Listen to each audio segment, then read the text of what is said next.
The Bearcats lose the first one of 2025. Hello, everybody. Terry Bennett here on the Pilot Point Football Show, brought to you by Rick Real Estate. As Lindsay jumped out with 21 straight points and was able to kind of play keep away the rest of the game as Pilot Point loses their first game of the football season.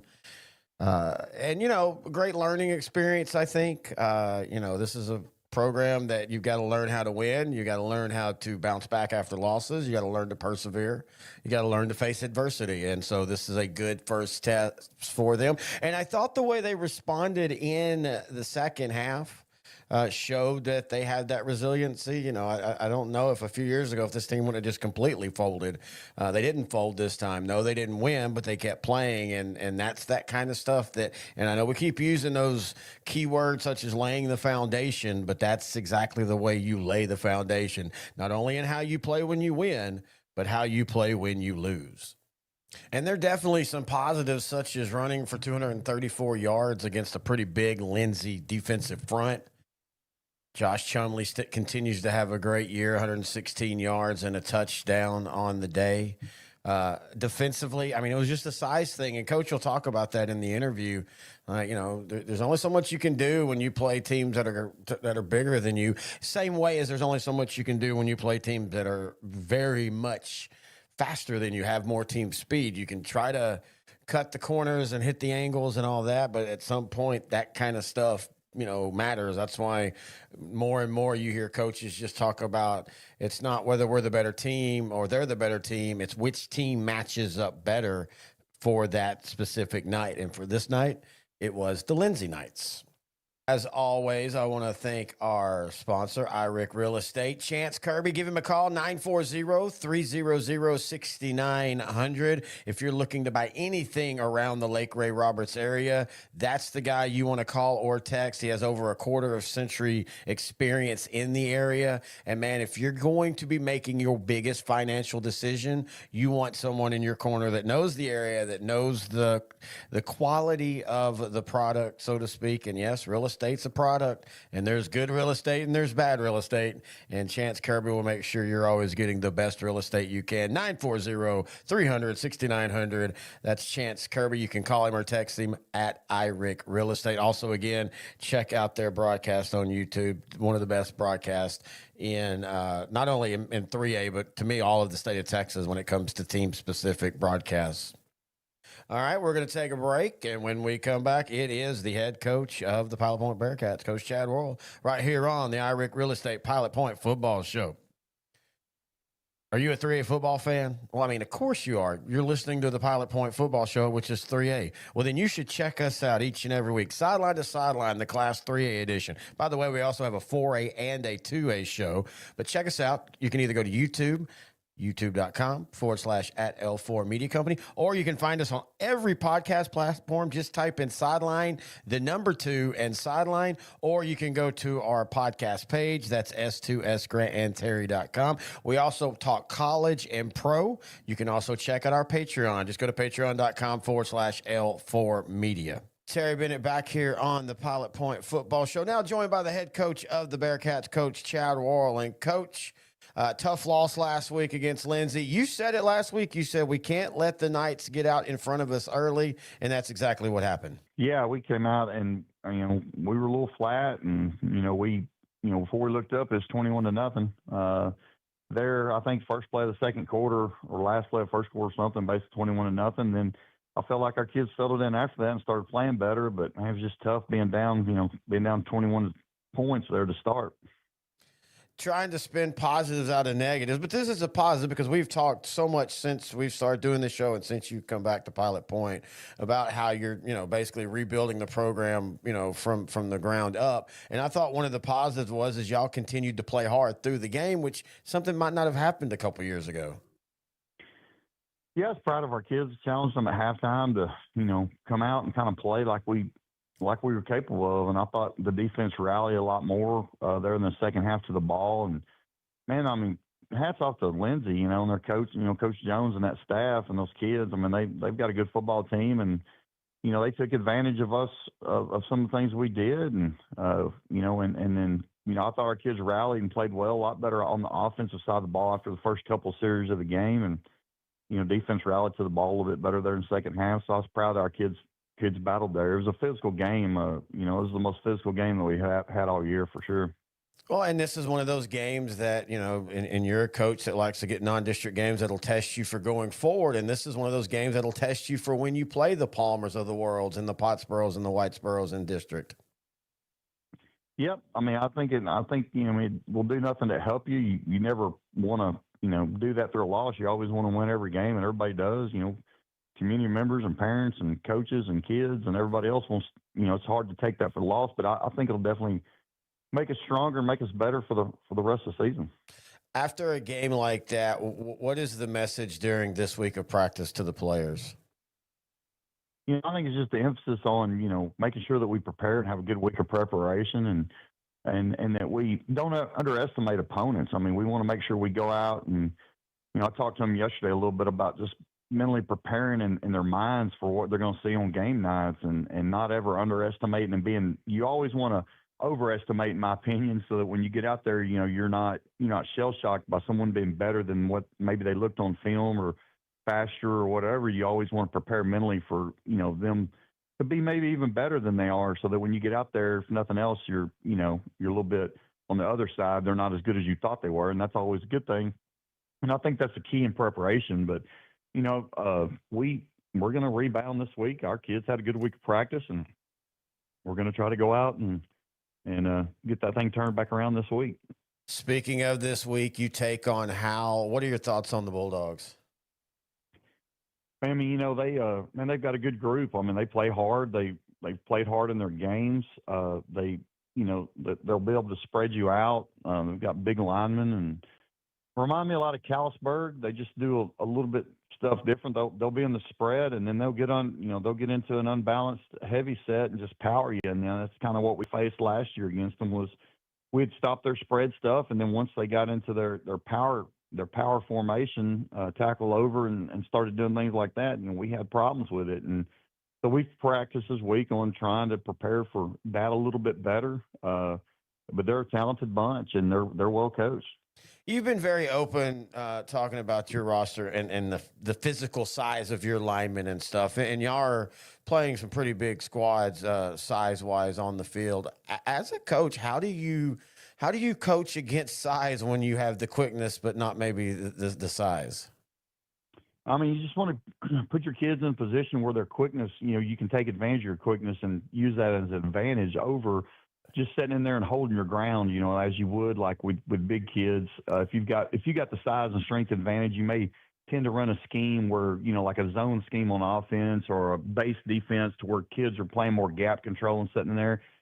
With quicker kids that are smaller, I mean, you want to, it's more suited for wing T type stuff to where you have angles on blocks, and then defensively you're moving around quite a bit and trying to get, let your speed, take advantage of your speed over the size. And so it's just kind of a chess game a little bit. Well, and you bring up a good point talking about angles and stuff. And one of the things that most listeners of all these coaches shows always are surprised by is when talking about how important being in the right position before the snap, sometimes that can decide the success or the lack of success of a play, simply the formation lineup and the guy being exactly where he should be. Yeah, I mean that definitely helps. You think back to those great wing T teams, like when I do like think of Odessa Permian in the 80s or whatever. I mean, they never had the biggest offensive line. They won a lot of games with 180, 190-pound kids, playing on that side of the ball because they were able to use angles and use their speed and quickness, and instead of just relying on man-on-man blocking and being able to get moving on people when they have the size disadvantage. So defensively, it's kind of the same way. So we want to try to move around and get our kids in a position where they're not having to take on a lot of double-team blocks, and they're able to win some one-on-one battles. How's the sub-varsity? Our JV's 3-0. They've played really well. That's a good little tough-nosed group that had some success last year, and a lot of those guys are back on the JV. Some of them are up on the varsity helping us, and we've got we're fielding a freshman team this year. I believe we are 2-0-1 there. I think we tied Argyle last week, a little bunch, and so they've had some success to start the season as well. And we're just trying to find them a schedule. Like they're going to Coppell this week, so a lot of the teams that we're playing on the schedule don't have that second JV team or freshman team. And so we're just having to find those games week to week and go out and get those guys snaps. And that's the most important thing, just making sure everybody that's in the program is getting to play snaps on Thursday nights. Well, I mean, that's a good problem to have, that y'all have so many teams you're having to scramble to find extra games. Yeah, yeah, and we're doing the same thing with our junior high. Our junior high has a combo B team of seventh and eighth graders, and we're finding some games. They played they played Tuesday night this week in Van Alstyne, and so just it's more work, obviously, and we're spreading our coaches thin with our numbers, but it's a good problem to have because football is a game where if you're not getting to play the games, it's hard to keep kids out. I mean, practices are hard. You play once a week, and when that game rolls around for them, if they're not actually getting on the field and getting to play, it's hard for kids to stay motivated, to be patient enough to stay out in this sport whenever they're not getting to play. So right now we're getting everybody snaps, and I'm really pleased with just the development of the younger kids and the younger programs getting snaps and hopefully improving. And everybody's ultimate goal is to contribute, on a Friday night at the varsity level. And whenever you get everybody snaps, you're developing those kids to kind of point towards that end goal. Are you a 3A football fan? Well, I mean, of course you are. You're listening to the Pilot Point Football Show, which is 3A. Well, then you should check us out each and every week. Sideline to Sideline, the Class 3A edition. By the way, we also have a 4A and a 2A show. But check us out. You can either go to YouTube, youtube.com/at L4 Media Company, or you can find us on every podcast platform. Just type in Sideline, the number 2, and Sideline, or you can go to our podcast page. That's s2sgrantandterry.com. We also talk college and pro. You can also check out our Patreon. Just go to patreon.com/L4 Media. As always, I want to thank the head coach, Chad Ward. So again, I want to thank our title sponsor, Chance Kirby at iRick Real Estate. Give them a call, 940-300-6900 if you're looking to buy in the Lake Ray Roberts area. All right, so we now will see how this team bounces back after their first loss of the season.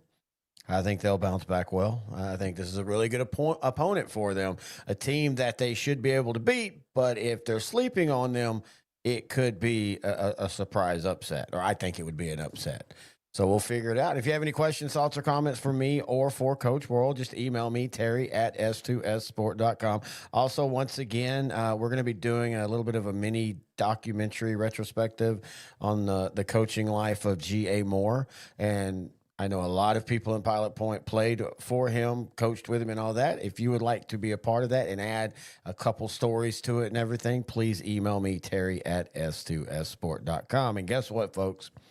Next week when we come back, it will be week 5 of the season. We're already almost halfway through the regular season. So let's meet back here in week 5 right here on the iRick Real Estate Pilot Point Football Show.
I can hear you. Can you hear me?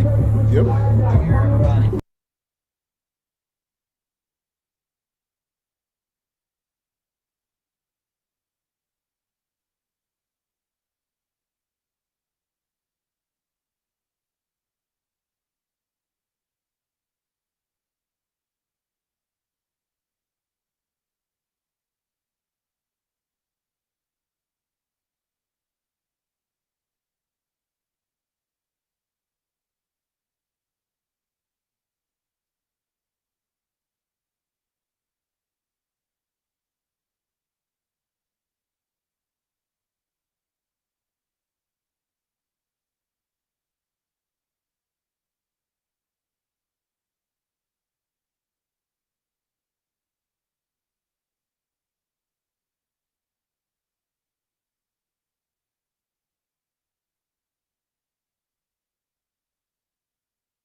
We are live. Good evening, Bearcat fans. This is the Custom Roofing and Construction Bearcat pregame show on PilotPointBearcats.com, live on YouTube and Facebook.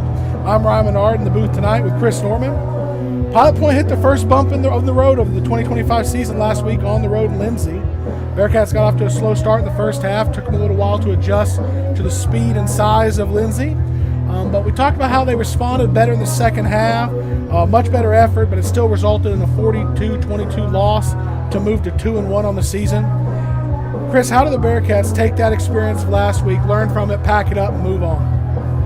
Ryan, last week Lindsay came out and they kind of punched us in the mouth and we didn't know what was going on. It definitely caught us off guard, took us a little bit to kind of regain our composure. Of course, you never want to take a loss, but kind of like we talked about last week, this is kind of a preseason before the district.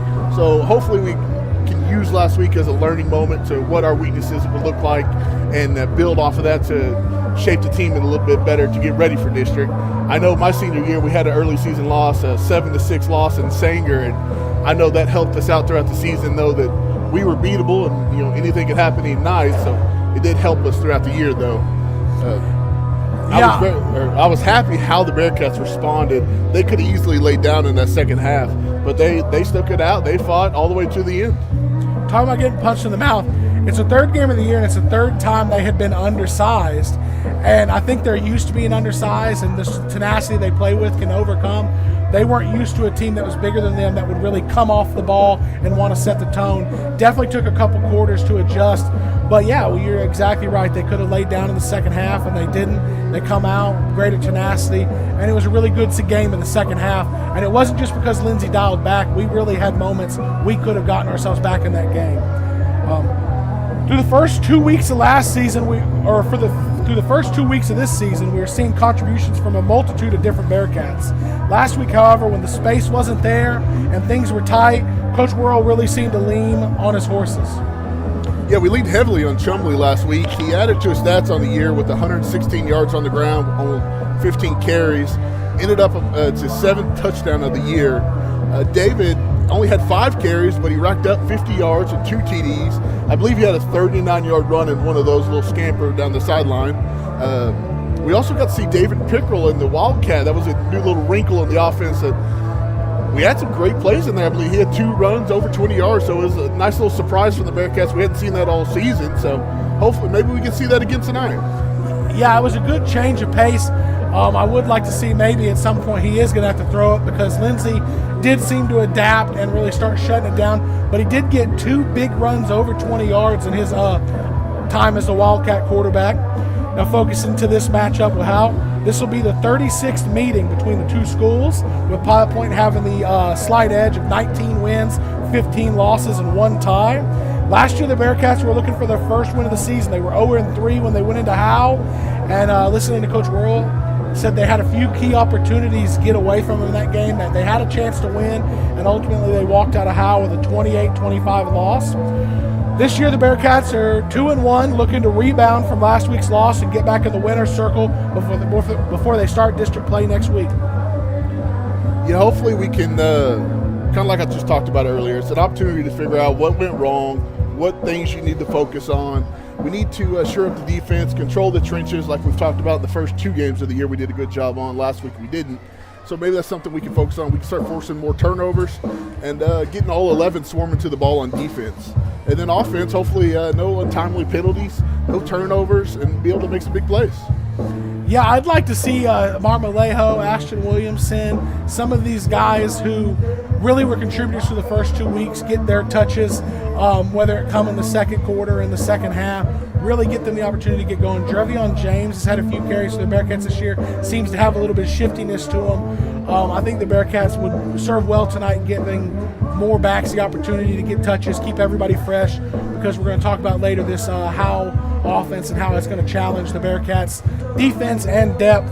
And we'll get to that after this. It's a good opportunity to get a break here on the Custom Roofing and Construction pregame show, and we'll be back to look at the Howe Bulldogs next. Do you need a maintenance check or emergency repair on a heating and cooling unit? Power Air can handle all of your heating, cooling, and ventilation needs. Power Air will work with you to find an HVAC solution that fits your needs by providing a full consultation so you can choose the system that's right for you, your home, and your business. Call today at 817-487-2286 to schedule your service now. That's Power Air, 817-487-2286. Point Bank is proud to support the Pilot Point Bearcats football season. Open your free e-checking account. No monthly service charge, no minimal balance. Just enroll in e-statements and show your Bearcat pride with the custom Point Bank school logo debit card. Visit pointbank.com to learn more. Point Bank, it's not just banking, it's point banking. Member FDIC. This is James Floyd, owner of Custom Roofing and Construction. We have been helping folks in the Pilot Point area for over 15 years with over 140 projects to date. We are a local company, family owned and operated. If you are unsure of your current roof condition, just reach out to us for a free inspection. And go Bearcats. For nearly 50 years, Mark's Body Shop has provided auto body repair to North Texas. They offer hail, dent, auto collision, and other services right here in Pilot Point. You can count on their certified technicians for complete collision repairs to make your vehicle look just like new. Need auto body service? Visit them at 1112 North Highway 377 in Pilot Point or call 940-686-5194 for a free same-day quote. Hey football fans, this is Laura Bradley, broker owner of SouthernLifeLiving.com, a real estate brokerage located right here in Pilot Point, Texas. Whether you are looking to buy or sell, our firm has several experienced agents to guide you through every step of the process. We want to be your go-to source for all of your real estate needs. Please visit our website at SouthernLifeLiving.com, or you can reach me, Laura, the broker owner, at 940-390-3911. Champion Equipment is more than just an equipment company. For 25 years, Champion Equipment has served the Pilot Point community with top quality rentals, sales, and service. Led by Champ Walker and his son Michael, they will help you find the right solution for any project. From construction to landscape, Champion offers reliable equipment and expert advice. Locally owned and proud to support the Pilot Point Bearcats. And we're back here on the Custom Roofing and Construction Bearcat pregame show. It's youth night. We're here soon. We're going to get to see the opportunity for the future little Bearcats and Lady Cats run through the tunnel and run the length of the field, something we do here I think most every year. Pretty cool to see. While we wait on that, we're going to get our first look at the Howe Bulldogs. Howe is in District 7 3A with state powerhouse Gunter. Howe is picked to finish 6th in that district. Howe returned 17 players off of last year's 3-7 team, but only 7 starters combined on both sides of the ball. Howe runs multiple offensive sets with a few heavy sets, but really they employ some wing backs like we saw last week. Not as much triple option, but they have those wing backs. But something we haven't seen and something they seem to go a lot out of is a spread formation, and they like to run empty out of that spread. Pilot Point might be truly tested tonight in the air for the first time this season, which might lead to big opportunities for a Pilot Point secondary that has hunted the ball and their limited opportunities in the pass defense. I'm excited to see what the secondary can do tonight, especially with this balanced team. A little bit of mix, a little bit of run, and a little bit of mix and pass. We haven't really been tested this much in our coverage. We've had a couple passes there from other teams, and we've done pretty well. Hunter Newman, especially with his 2 picks. Hopefully D-line tonight can get some good pressure on the quarterback, force some untimely throws, and cause some turnovers for the Bearcats. That'd be big. Hunter Newman, last home game, he had the pick 6 where he undercut the route and brought it back to the house. So he's hunting the ball on G.A. Moore Jr. Field here at Massey Stadium. The Bulldogs will be quarterbacked by a sophomore making his 4th start in Deacon Bender. Coach Worrell said he had weapons as well. He named 3 different receivers as guys who could deliver for the Bulldogs, and that receiving core is led by junior wideout number 12, Rylan Strong, who's listed at 6'1", 190 pounds, and he's paired with junior Ripping Cross and senior Eli Stoner. Coach said Howe likes to utilize the screen game, so you brought up hopefully we can pressure the Bearcats, which against any pass offense is important, but they also need to be mindful of the screen game. It can be a tough adjustment for a defensive lineman, especially if they're aggressive. So walk me through how the defense can try to rush the passer but still be aware of the screen game. Ron, that is definitely not one of my specialties. I am not no kind of D lineman. I played O-line, so I think we talked about this last week a little bit where if I'm a D lineman and I get through that quick, my mind's immediately going through, I just beat the guy in front of me. So it's definitely got to be a challenge to slow yourself down, be under control, to be able to watch the screen coming behind you. So I am no expert, and I can't tell you how they're going to do that, but I believe in Coach Worrell, and I think he is going to get these D linemen ready for something like that. So my color commentator with no color. Perfect. Great. I think what Coach Worrell explained to us on our call was the defensive ends have to keep their head on a swivel on the rush, and the defensive linemen or linebackers have to make sure if those linemen are running at them, crash down, find the ball. But on that call with Coach Worrell this week, he mentioned that once again we'd be an undersized team, so it's going to be pretty much a trend for most of the year. But they handled, like I touched on the first segment, they handled it well in the first 2 weeks, but they struggled with it last week. Tonight will be a good opportunity to rebound with that, but they're going to be dealing with a good front 7 from the Howe Bulldogs. Yeah, the front 7 is going to have to be a big focus.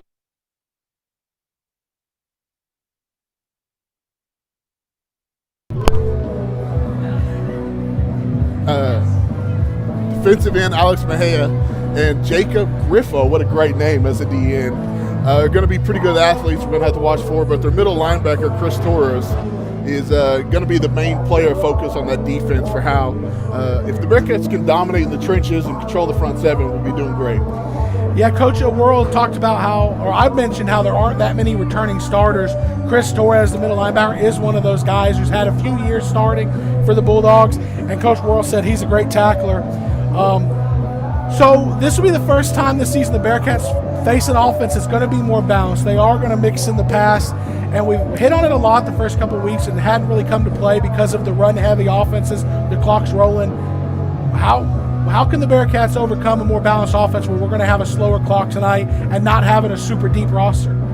Yeah, I think that actually kind of works in our favor just because we face some teams that are very fast-paced and don't have a lot of great opportunities to sub others in. So with this little bit of a slower style and a pass-heavy offense, we might have some good opportunities to get some other players in, keep fresh on defense, and be strong up front.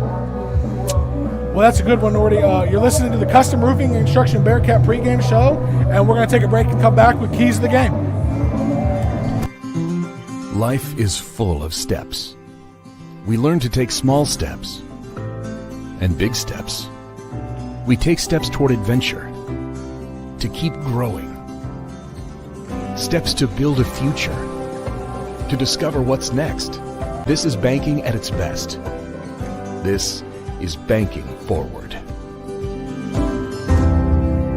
You work hard every day to provide for yourself and your family. Why not let someone else help you out every now and then? As your local Texas Farm Bureau insurance agency, that's why we're here, for peace of mind and to help you protect what matters most to you. Call Denton County Farm Bureau Insurance at 940-387-8572 for a quick auto, home, or life insurance quote. And learn more about how Farm Bureau Insurance can protect what matters. Life insurance products underwritten by Southern Farm Bureau Life Insurance Company, Jackson, Mississippi. Does your lab want a swimming pool? Does your Maine Coon want that window in the sun? How much space do your horses need? Maybe you're shopping for future chickens or a mini cow. Whatever you or your pet's home buying needs are, Whitney Delcourt at Lake Country Lifestyle Real Estate is ready to help you find it. Call Whitney today at 214-724-1607 or visit her website at lakecountrylifestyle.com. At Hometown Pharmacy, you'll get expert service and quality healthcare products fast. Our friendly team helps you find right solutions and equipment that fit your lifestyle. Call Hometown Pharmacy today at 940-686-0123. Hometown Pharmacy, where care feels like home. Hi, I'm Dr. Shannon Fuller, proud superintendent of Pilot Point ISD. Here in Bearcat Country, tradition meets excellence. From strong academics to athletics and award-winning ag programs, we're building tomorrow's leaders. Every student matters, and every game is a chance to show our pride. Thanks for supporting Pilot Point ISD. Enjoy the game, and let's go Bearcats! And we're back on the Custom Roofing and Construction Bearcat pregame show. I think we're the Pilot Point's picking up where they left off last season offensively. You know, we talked the first few weeks of the season. They averaged 38.5 points per game in the last 8 games of the last season. Now you add the first 3 games of this season, and now we're at 38 points a game over the last 11 games. So this offense we've been seeing, I think, is the offense we're going to continue to see. But in order to achieve that, what must we see from the Bearcats tonight to continue that impressive offensive output? The key is going to be disciplined football, Ryan. 0 turnovers is going to be a big key, but also we got to get a little bit better on the penalty side. We're averaging 6 penalties a game. Something to look for tonight, as well as the line of scrimmage for the Bearcats, and staying ahead of the chains. No unforced or untimely penalties causing us to get second and long, third and long. If we can keep it in second and third and manageable, I think the Bearcats can be pretty successful tonight. Yeah, I was really impressed when I went over the stats and saw 0 turnovers through the first 3 games for the Bearcats. Looked at the penalties, 5 or 6 penalties a game, most of which have been the 5-yard variety. But we talk so much about with this particular offense having to stay ahead of the chains. And when it's 2nd and 9 or 3rd and 3, and then you back it up 5 yards, you can really derail all the momentum you have. So let's see maybe improvement on that and keep the 0 turnovers like you said. Chris, the story of the Bonham game in 2024 was how Pilot Point left opportunities on the table. They let Bonham hang around, and by the end of the night, they just couldn't close it out. They couldn't get the win. Talking to Coach Worrell, that seems to be how the Howe game went last year. But we've seen how the Bearcats have rebounded and learned from that, and first time we got to see that was against the Bonham, week 1 of this year. Got to see them rebound from a tough loss last year against Callisburg this year, and now here we are, another team that they left some meat on the bone and couldn't get the win out of. They have a chance to rebound from that. Do you think it's something the Bearcats can do again tonight, is rebound from that experience from last year? Yeah, absolutely, Ryan. I believe the internet has us at 38-point favorites this week, so they've been pretty accurate for 2 of the 3 games for us, so hopefully we can continue on that trend. And I do see a very similar outcome like we've seen against Bonham. I think we can have that kind of outcome tonight against the Howe Bulldogs. So I asked this last week, if there's one stat at the end of the game you looked at in the stat sheet and you saw, what stat would be guaranteeing a Bearcat win? That's tough, Ryan, but I'm going to have to say 300 yards on the ground for the Bearcats. If the Bearcats can have that many rushing yards, I think that means they've controlled the time of possession. They've kept this offense that can score from the Bulldogs off the field and control the game. So that's probably the one stat I would look forward to. And then also how many interceptions the Bearcats can come up with. good insight. Yeah, I wanted to maybe go through the stat sheet real quick and see.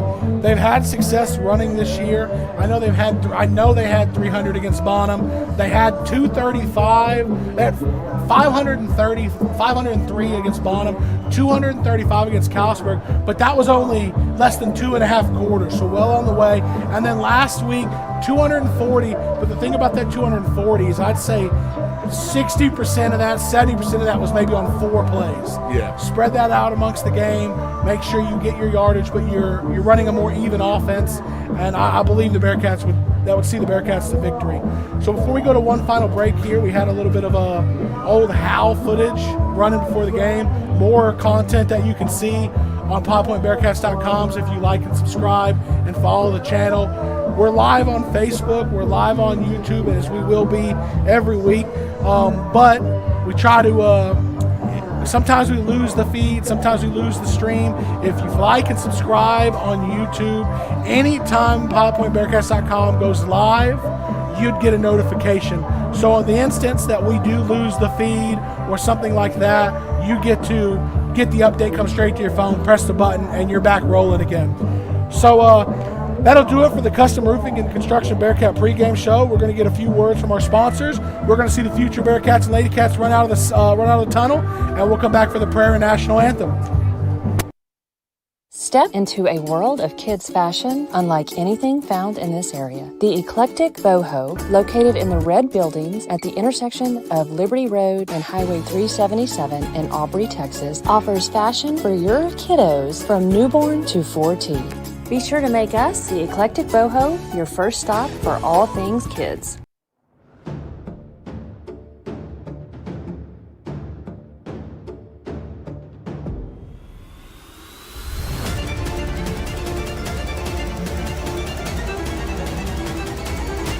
Looking for a bank that knows your name and your town? Texas Republic Bank in Pilot Point is your local, community-first banking partner. From personal accounts to small business services, we're proud to be locally owned and fiercely independent, just like you. Come see us on Highway 377 or visit TexasRepublicBank.com. Texas Republic Bank. It's banking like it ought to be. Need a mechanic you can trust? Key Auto in Pilot Point delivers honest, expert repairs without the dealership prices. From routine maintenance to tricky fixes, they get right the first time. Locally owned, highly rated, and always fair. Stop by Key Auto today, where your car and your wallet are in good hands. 608 North Washington Street in Pilot Point. Looking for reliable insurance coverage? Wood Insurance in Whitesboro has you covered. Whether it's auto, home, business, farm, or RV insurance, their experienced team is there to find the perfect policy for you. With access to many top-rated carriers, they strive to get you the best coverage at the best price. Call today, 903-564-6469. That's 903-564-6469.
first down. Caden David, is he going to take it all the way? Hunter Newman's going to take this one to the house. 5-point touchdown. He's going to break one and get in the end zone. No Warren stopping on that one. He absolutely ran through number 64. And kick it. It's not too late to add right way. Great finish to a great run.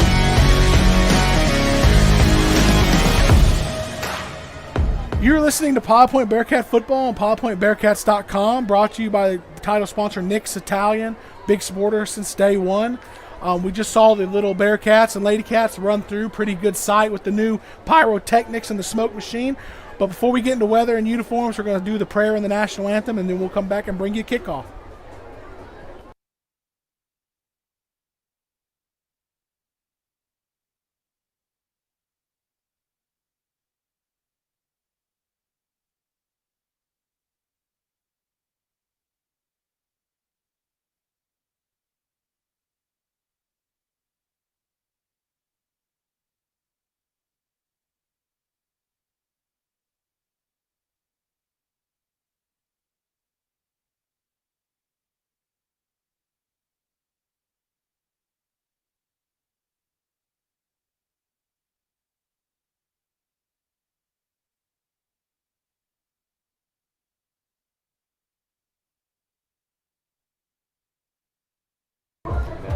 While we're waiting, the Howe Bulldogs just took the field and waiting for them to get back for do the national anthem and the prayer.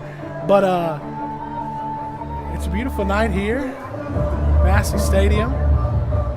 Want to shout out everybody in the chats. Remember, throughout the night, if I see you in the YouTube chat, Facebook chat, we will try to shout out people in there, say hello. One thing, Coach Nordy and I got to talk to Coach Morrell on the field before the game and brought up the Dino Monster for those of you that have been Bearcats long enough and got to experience some of that. Tried to talk him into maybe bringing him back. Man, that thing was terrible. Yeah. He said they have some sort of more modern version that they might start using. He said the kids are starting to learn it. But it was quite an interesting conversation about the Dino Monster before the game. But now that we're here, we're going to do the national anthem and the prayer, and then we'll come back for weather and uniforms. Please stand now for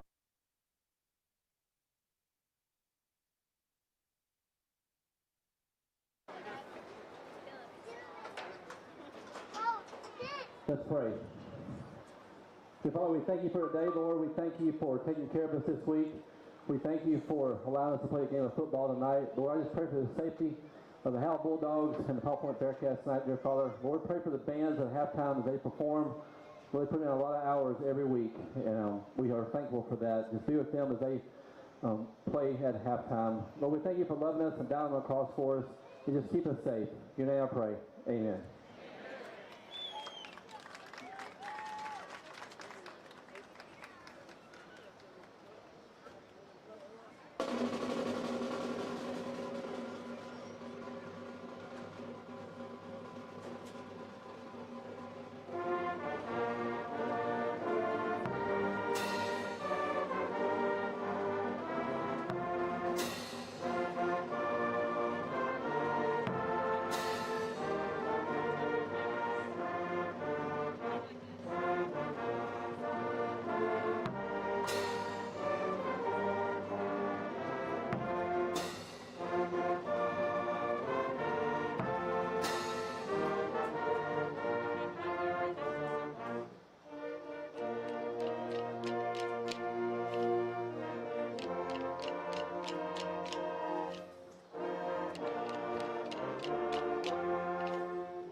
Great job, as always, from the Bearcat Band and Terry Slay on the prayers. And now that we're through that, getting ready for the opening coin toss, we're going to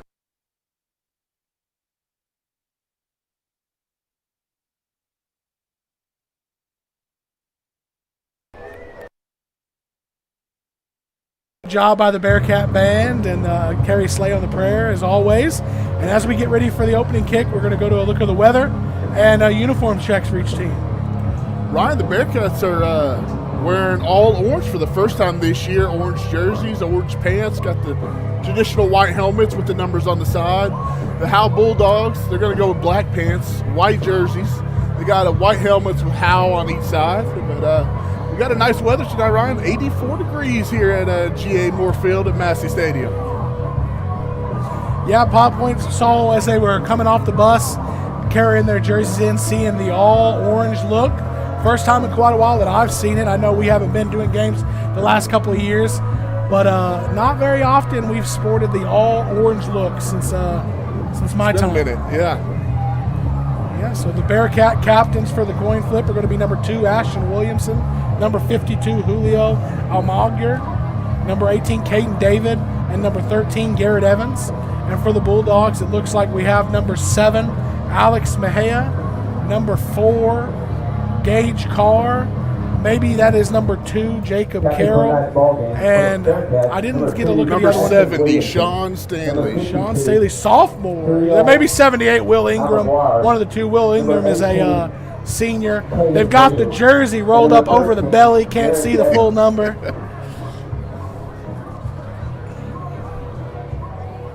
It has been a little over a year since the Bearcats sported the all-orange look, which was last year in Lindsay. But like I said, we have not been here the last couple of years. So for me personally, it's been a little while since we've rocked the all-orange. But it looks good. Under Armour branded everything these days. Even the coach's look is all Under Armour stuff. Howe has won the toss and elected to defer. And Pod Point will take the opening kick. Pod Point will be taking the ball in our left end zone, headed right. And we'll get to see Pod Point's offense try to get off to another quick start here tonight. I'm excited for it, Bearcats. I'm excited for it. That's been the theme of the 2 wins, is quick and early offense for the Bearcats. Last week definitely was a bit of an adjustment with that first 3 and out where I think we lost 1 or 2 yards on the possession. Followed that up with another negative possession drive before we finally strung together some first downs. But we're going to look to get off to a quicker start here tonight. Yeah, we got to stay ahead of the chains, Ryan. Get going, run it up the middle, run it to the sidelines, put it in the end zone for 6. So hopefully the Bearcats can do this on the opening drive.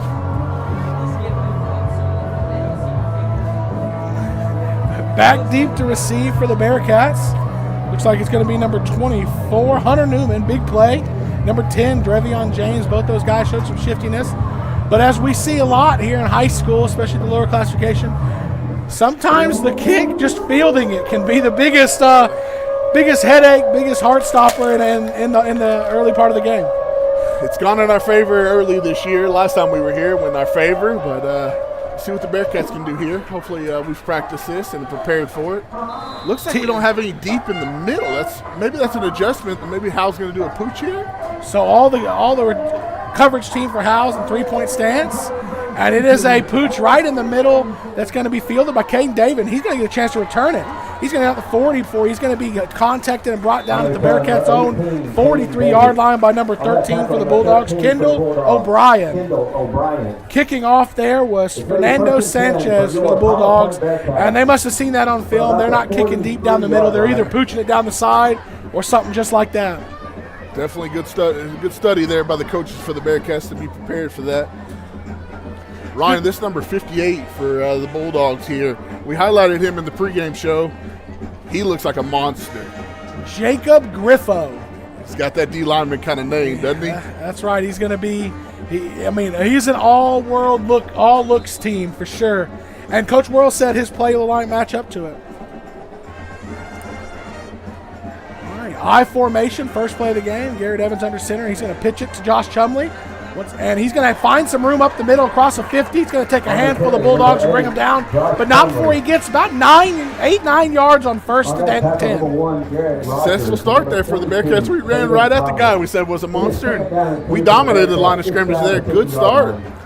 That's I've seen it more on Sundays too these days, pitching it to the running back. but the running back bring it between the tackles. That's what we saw in the first play. And the second snap is going to be a dive right, and Caden David is going to stumble a little, but he regains his feet, gets out across the line of the game, and 2 plays in, we have 1st and 10 in the Howe Bulldog territory. Definitely off to a good start here, Ryan. 1st and 10 at the Bulldog 43-yard line. Bearcats already with about 15, 20 yards of offense here. 1 back set. Wing back on each side, motion right to the left. Hunter Newman on the jet sweep, turn it up across the 40. Makes a man miss. Stiff arm, throws another down for the safety for the Bulldogs. Number 1, Garrett Rogers comes up and lays a good hit on Hunter Newman, but not before 6-yard gain. Gave him a little bit of business there, Ryan. With that stiff arm pushing the defender down. One man didn't wrap him up good enough. The second got the stiff arm right to the face before the safety come up and made good contact on Hunter Newman and makes the tackle, setting up 2nd and 4 here for the Bearcat offense. Left hash. 2 receivers split out for the Bearcat. Got Hunter Newman and a new number on the varsity out there, number 21. But this is going to be a Josh Chumley handoff up the middle that has nowhere to go. And Jacob Griffo strips the ball, and the Howe Bulldogs are going to jump on it. And something we touched on in the pre-games is no turnovers for the Bearcat offense. And 5 plays into the game, they have their first one of the season. Ryan, that's something we talked about. You can't have those. And that's one of those plays where the running back's just giving a lot of effort, and you can't blame him for fighting, but he should have gone down there when he had an opportunity, and Howe ended up with a strip. Yeah, Jacob Griffo, I think he felt like he had a little bit of house money there, because by the time he got to Chumley was 7-8 yards in his own backfield. Figured instead of going for a tackle, I'm going to go for the ball, and he pulled it right out, fell right to the ground, and the Bulldogs forced the turnover, and now we're going to see their offense here and what they can do in this passing game. Shotgun formation. They do have wingbacks and a running back in the backfield. Going to be a quarterback dive up the middle, but there's pre-snap motion. Quarterback for the Bulldogs, as mentioned in the pregame, number 11, Deacon Bender. He was going to go fullback dive. I guess they got a hold of that Lindsay tape from last week, and they were going to try to play their hand at it. But pre-snap motion on the Bulldogs there is going to back them up 5. Yeah, number 52 there, Dylan Patterson for the Bulldogs, got a little excited. I have a feeling they're running the same play here, Ryan. They didn't really huddle up. I'd be coming hard. Yeah, and you're right. They run the same play. And in the hole for the Bearcats, number 7, Lane Eft. Good tackle, only for about 2 yards there for the Bulldogs, and set up 2nd and 13. Good start there up front for the defense. Ball at their own 47. Lane Eft stood his ground there. That was in the hole, got low, up into Deacon Bender on the play. Same formation, wingbacks left and right, running back next to Deacon Bender, and he's going to drop back to pass. He steps up in the pocket. He's scrambling. He's being pressured before he lets it go.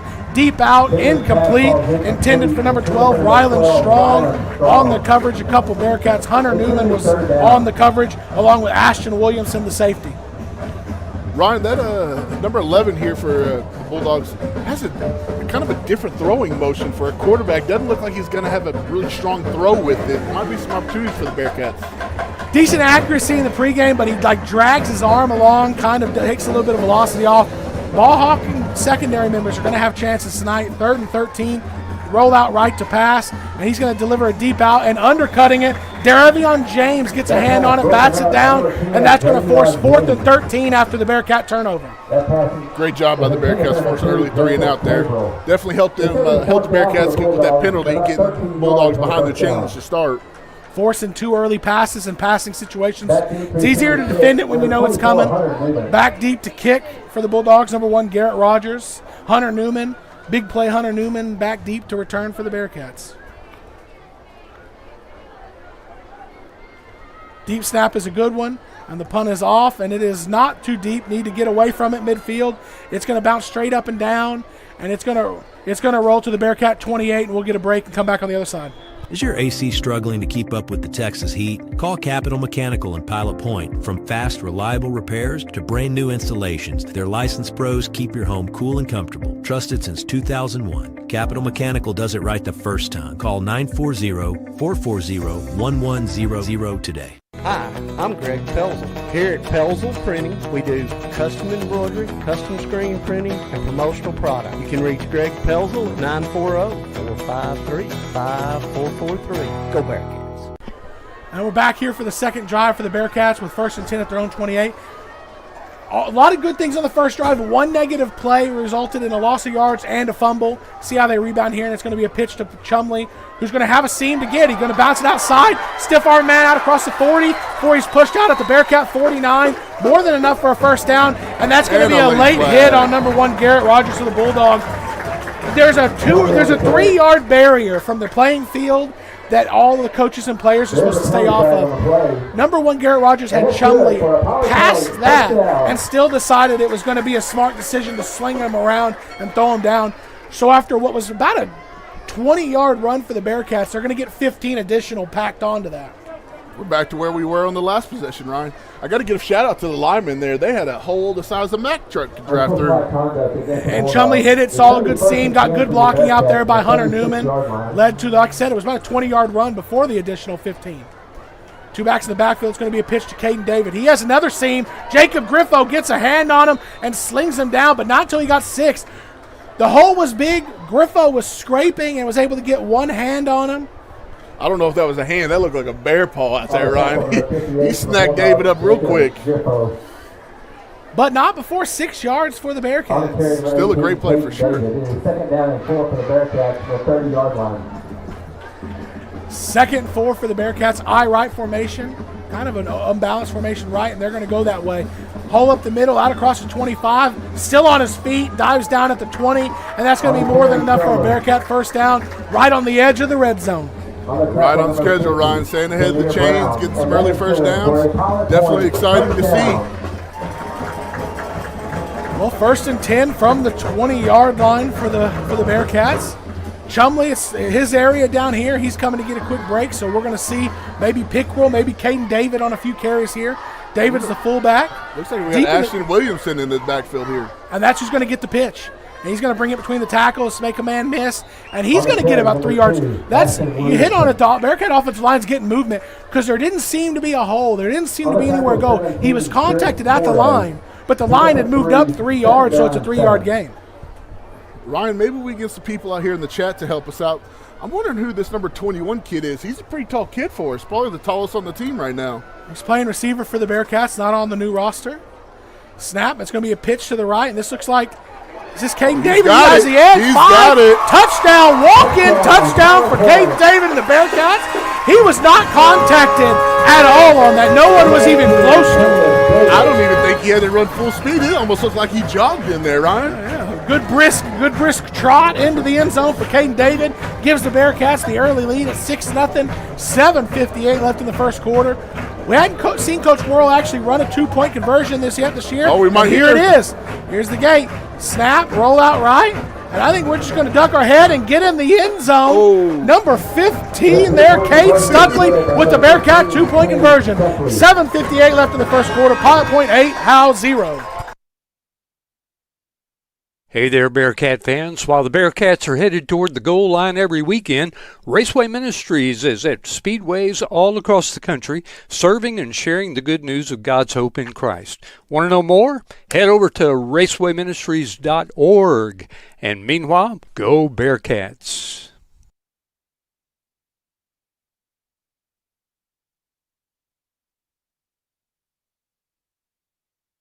Hey there, Bearcat fans. While the Bearcats are headed toward the goal line every weekend, Raceway Ministries is at speedways all across the country, serving and sharing the good news of God's hope in Christ. Want to know more? Head over to racewayministries.org. And meanwhile, go Bearcats. For over 40 years, Chandler Cabinets has been crafting top-quality cabinets with unmatched craftsmanship and innovation.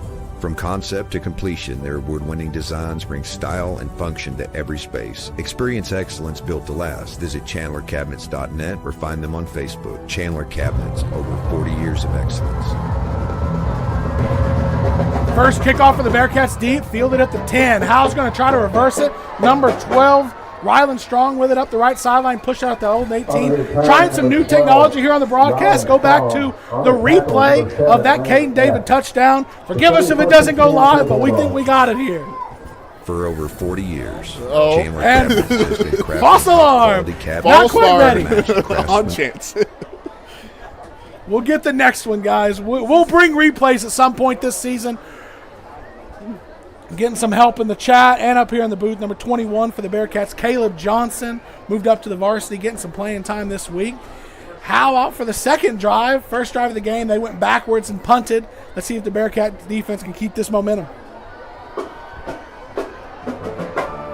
Bender with the snap. He's going to hand it off, and there's going to be a little bit of space there for the running back for Howe. Comes out across the 20 down to about the 23-yard line. Number 5 knocks bounds on the carry for the Bulldogs. Yeah, that was one of those kind of trap underneath handoffs, Ryan, trying to sneak out the backside. A little successful, not too great of a play, though. 5 yards on first down for the Bulldogs, and they're going to set up with a 2nd and 5 at their own 24-yard line. Motion left to right, and they're going to try to hand it to number 3. Contact in the backfield. Tackle for loss. Might be 18, Caden David on the tackle there. No, number 12, David Pickrell. What a play. In the backfield, 2nd and 5 is going to turn into 3rd and 9 here for the Bulldogs. Ryan, the Bearcats kind of slid down the line a little bit there right before the snap. I think that might have caught the Bulldogs off guard a little bit and allowed for us to get in the backfield and make that tackle. Passing situation, empty backfield. I'd look for a screen here if I was the Bearcats. Snap, pressure, steps up in the pocket. He spins out of a man. Can he get away? He cannot. Sacked by the Bearcats, right defensive end. Looks to be like number 6, Jason Rangel. Wrangles him down for a 3rd down sack and force another Howe Bulldog punt. What a great play there by Jason Rangel. He was able to get upfield but not run past the lineman there. And be able to kind of spy on the quarterback, make the adjustment, make the sack. Deacon Bender thought he was going to be able to step up underneath the pressure. Jason Rangel grabbed him around the leg and would not let him go and spins him around and brings him down to the ground. Big sack on that 3rd down for Jason Rangel. The punt, the snap, pre-snap motion, and that was another. I don't think kicking is going to be Howe's strong suit tonight. They don't kick the ball deep, and on that particular, the 2 punts I've seen did not travel very far. Coach Worrell's calling Hunter Newman over, going to, I think, give him a little bit of coaching on how he wants him to try to play this punt. Ryan, they've got a different kind of formation. It looks like they're kind of an offensive set for this punt. Still got 3 wide receivers out here on the left side and 1 on the top.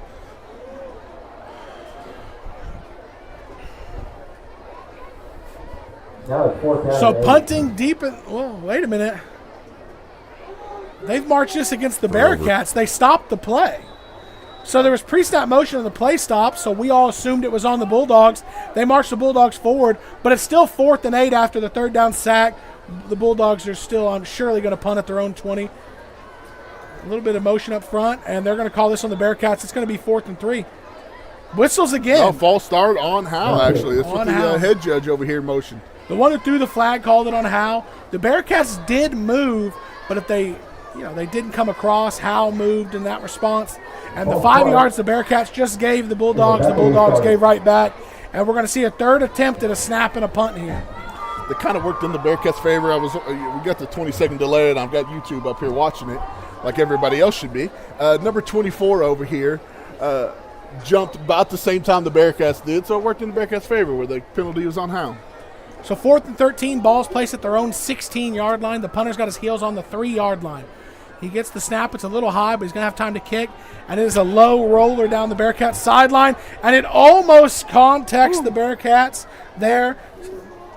Stephen Marsh just barely gets out of the way, but he does. And after the roll, the Bearcats are going to take it 1st and 10 at their own 33-yard line when we come back.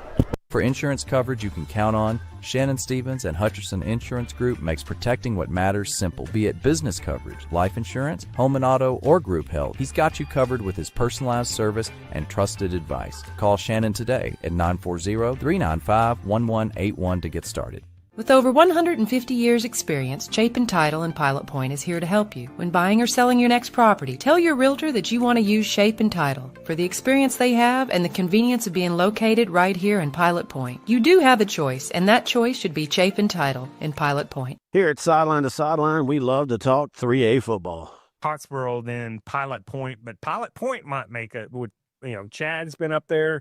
Now this is his, 2nd year. They could slip into the 2nd or 3rd spot. Hey, they upset Mahay in the first round of the playoffs last year. We also talk 4A and 2A, so check us.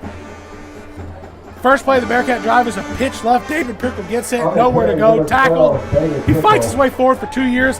despite what the scorebug says, it is Pilot Point 8, Howe 0 here with 5:20 and counting in this first quarter for the Bearcats. Going to have it 2nd and 8 at their own 35-yard line. Prickle took a good hit there, but still was able to fight off of it and get some positive yards out of that run. Some big boys on the right side of Howe's defensive line, and the Pilot Point has not been afraid to go right at him. Between the tackles again, carry going to be Josh Chumley. He's going to drag a pile out to about the 41, which is going to set up 3rd and 2 here for the Bearcats. Looks like we got the score ticker down here up to date now. It is 8-0 Bearcats. Chance is definitely working hard for us back here.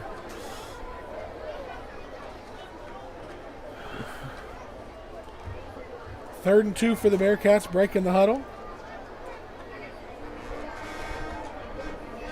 Snap, dive. Caden Davis going to bounce it out, get a line to gain plus some out to the 50 before he's brought down. The House safety, Garrett Rogers, making tackles. But when your safety's making all the tackles in the run game, kind of puts you in a bad spot. And Caden David is that definitely kind of a spark plug for the Bearcats there. He got to the edge real quick. I like him getting, he plays fullback a lot, and every now and then they mix him in and put him as their deep back, and he's extremely explosive when they've been doing that. 1st and 10 at midfield. Roll out pass. Garrett Evans looking to pass, has some time, steps up, and sails it over a receiver, and it's going to be incomplete on 1st and 10.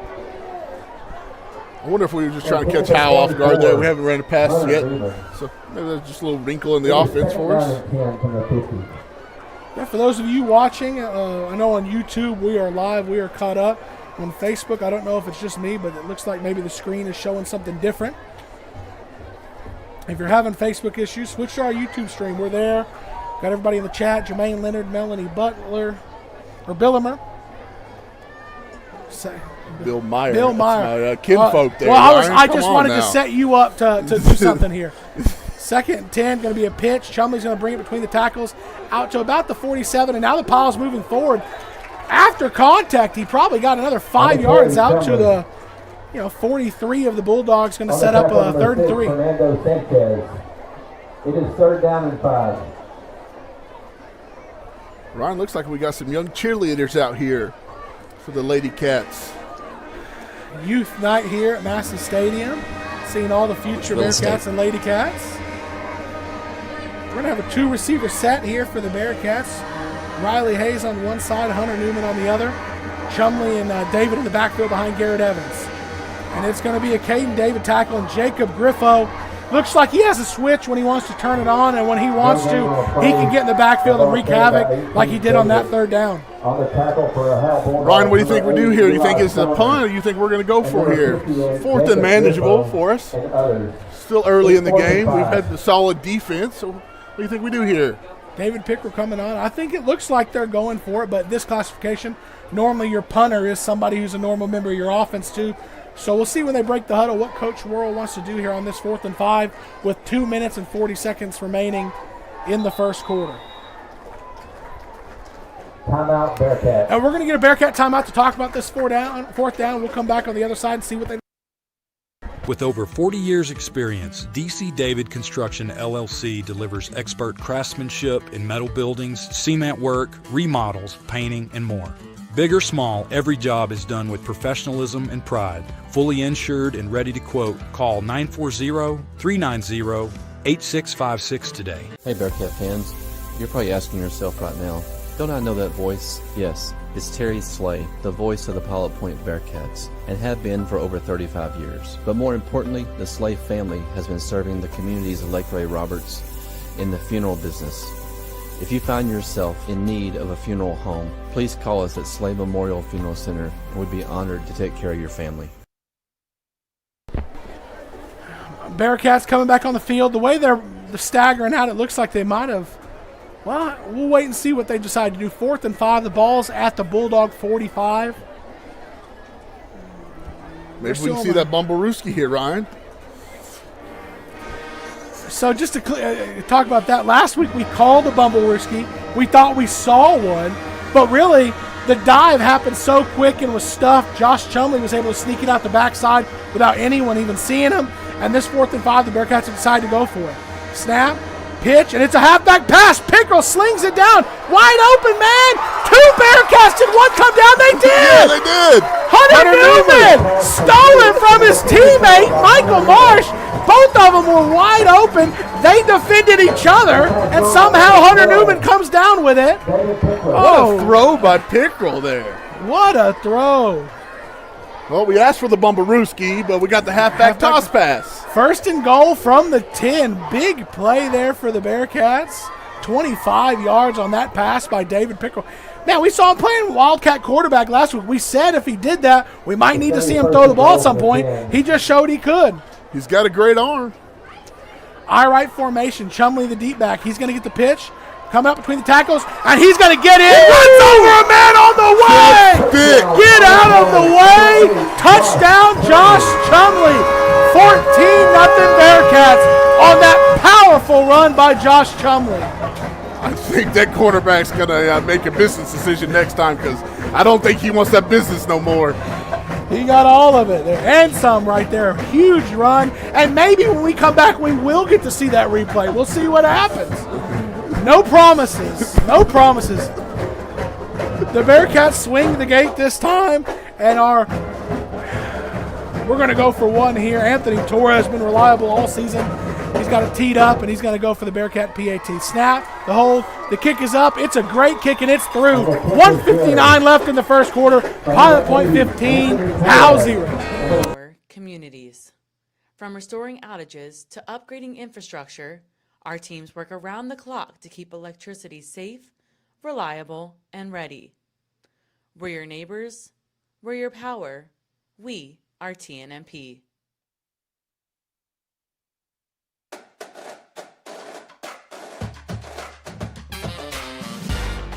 Elite Cheer and Tumble, we offer something for every child, starting at age 3. Preschool classes to elite tumbling, every class is packed with energy, encouragement, and skill building. Kids tumble, jump, and learn in a safe, exciting environment where all abilities are welcome. Join the gym where confidence is built and every child shines. Your journey starts here at Texas Elite Cheer and Tumble. And we're back here for Pilot Point Bearcat football on pilotpointbearcats.com after an impressive, powerful touchdown run by Josh Chumley. What a truck stick there right at the goal line. Pilot Point extends the lead with their second first quarter touchdown at 15, and the Torres kick deep. It's fielded at the 3, and they're going to do the reverse. They're going to do it again. Boy, I think that is pretty silly because it allows the Bearcat coverage team to get down there and cover the kick, and they pushed out again at their own 20-yard line. And the thing about this is at one point they're not going to pitch it, but it's happening so slowly, so far away from the coverage team that ultimately it's not going to fool anybody. Ryan, honestly, that was number 3, Ricken Cross, who received the kickoff there. He was the one that got the truck stick on the touchdown run. He might not wanted to run. He might not have recovered from that just yet. You know what? Best insight all night you've had right there, Nordy. Good job. I agree. I think we're probably going to see a different player in the second half from that buddy. Because, man, he got put right on his butt in the Bearcat end zone. 1st and 10 at their own 20. Deacon Bender, the quarterback, takes a snap, and it's going to be a handoff, couple pullers. And the Bearcats didn't get him down at the line of scrimmage, and now the Bulldogs going to have a chance to carry it out across the 35, out to their own 40-yard line. Knox bounds on the powerful carry, giving the Bulldogs a first down. Biggest run of the night for the Bulldogs. Hopefully we limit those kind of big plays for them. On the tackle, number 50, Josh Martinez. 1st and 10 from their own 41-yard of the Bulldogs. They got some of their big boys, Jacob Griffo and Will Ingram, their right guard and right tackle, pulling, and that's a lot of weight coming down the line. Yeah, that's not something as a DN you want to see coming your way. This is going to be a pitch out to the left. Bearcats in the backfield. Can't bring him down immediately, but scraping over the top came David Pickrell with another big hit and a good tackle, and that's going to be a 2-yard loss on first down, setting up 2nd and 10. Pickrell came ready to play on both sides of the ball tonight, Ryan. That's the second time he's come scraping over the top from his position and laying a big hit on a ball carrier. Under a minute left in the first quarter. Pilot Point 15, Howe 0. Howe was 2nd and 12 from their own 39-yard line. Snap, quarterback dive right side, has a little bit of space, tiptoes, before he's literally picked up off the ground and brought back. And one of the guys who's been the most tenacious defensive lineman for the Bearcats this year, number 50, Josh Martinez, gets in on that tackle and helps bring him down. Ryan, something I like to see, there was a swarm of Bearcats around the ball carrier there, something we talked about in the pregame show we're going to have to see tonight. And Bearcats are doing that early. After a big play by Martinez, he gets subbed out for Eli Noblet. Eli Noblet, playing both ways, has made some big plays on defense. But 10 seconds and counting, it looks like Howe's good to go into the first quarter. So at the end of one here in Massey, Pilot Point 15, Howe 0. Are you ready to buy a home? Call Chase Pearson at Supreme Lending. Fast closings, expert advice, and personal service that will make the mortgage process easy. Whether you're buying or refinancing, Chase gets it done. Call him today at 972-559-0952. Hey Pilot Point, it's Chance Kirby with Direct Real Estate. I know in this market you need accurate local information to help you make wise decisions for you and your family. That's why I created the Lake Ray Roberts Real Estate Report. It provides you valuable insight specifically focused on our market. This is not a generic DFW-wide report that none of you can use. It's actual, local, timely information that you need. Please scan the QR code to subscribe. Now let's get you back to the game. In 2014, Uppercut Granite was founded with a mission to provide the highest quality fabrication and installation services to home builders, homeowners, and commercial contractors in the DFW and southern Oklahoma areas. With more than 50 years of combined experience in the countertop fabrication industry, the partners of Uppercut Granite possess the skills and expertise necessary to complete even the most difficult projects. Visit Uppercut Granite showroom at 1235 Jakes He Lane in Pilot Point, Texas, or call 940-765-3525 to schedule an appointment. Bill Bearcats. We're going to start off the second quarter with the Pilot Point Bearcats defense on the field, forcing the Howe Bulldogs into a 3rd and 8. And Coach Morrill said there was going to be some heavy sets out here for the Bulldogs, and they're going to go to it for the first time here. I formation at 3rd and 8. I'd still maybe be looking for play action pass here. Yeah, definitely interesting decision on here to go in the I formation. And I was wrong. It's a fumble on the ground. Bearcat turnover. Number 6, Jason Rangel, with the sack on the last drive, picks up the fumbled pitch, and Pilot Point's going to take it 1st and 10 at the Bulldog 40-yard line. We might get a quick 20 and come back for another Bearcat drive.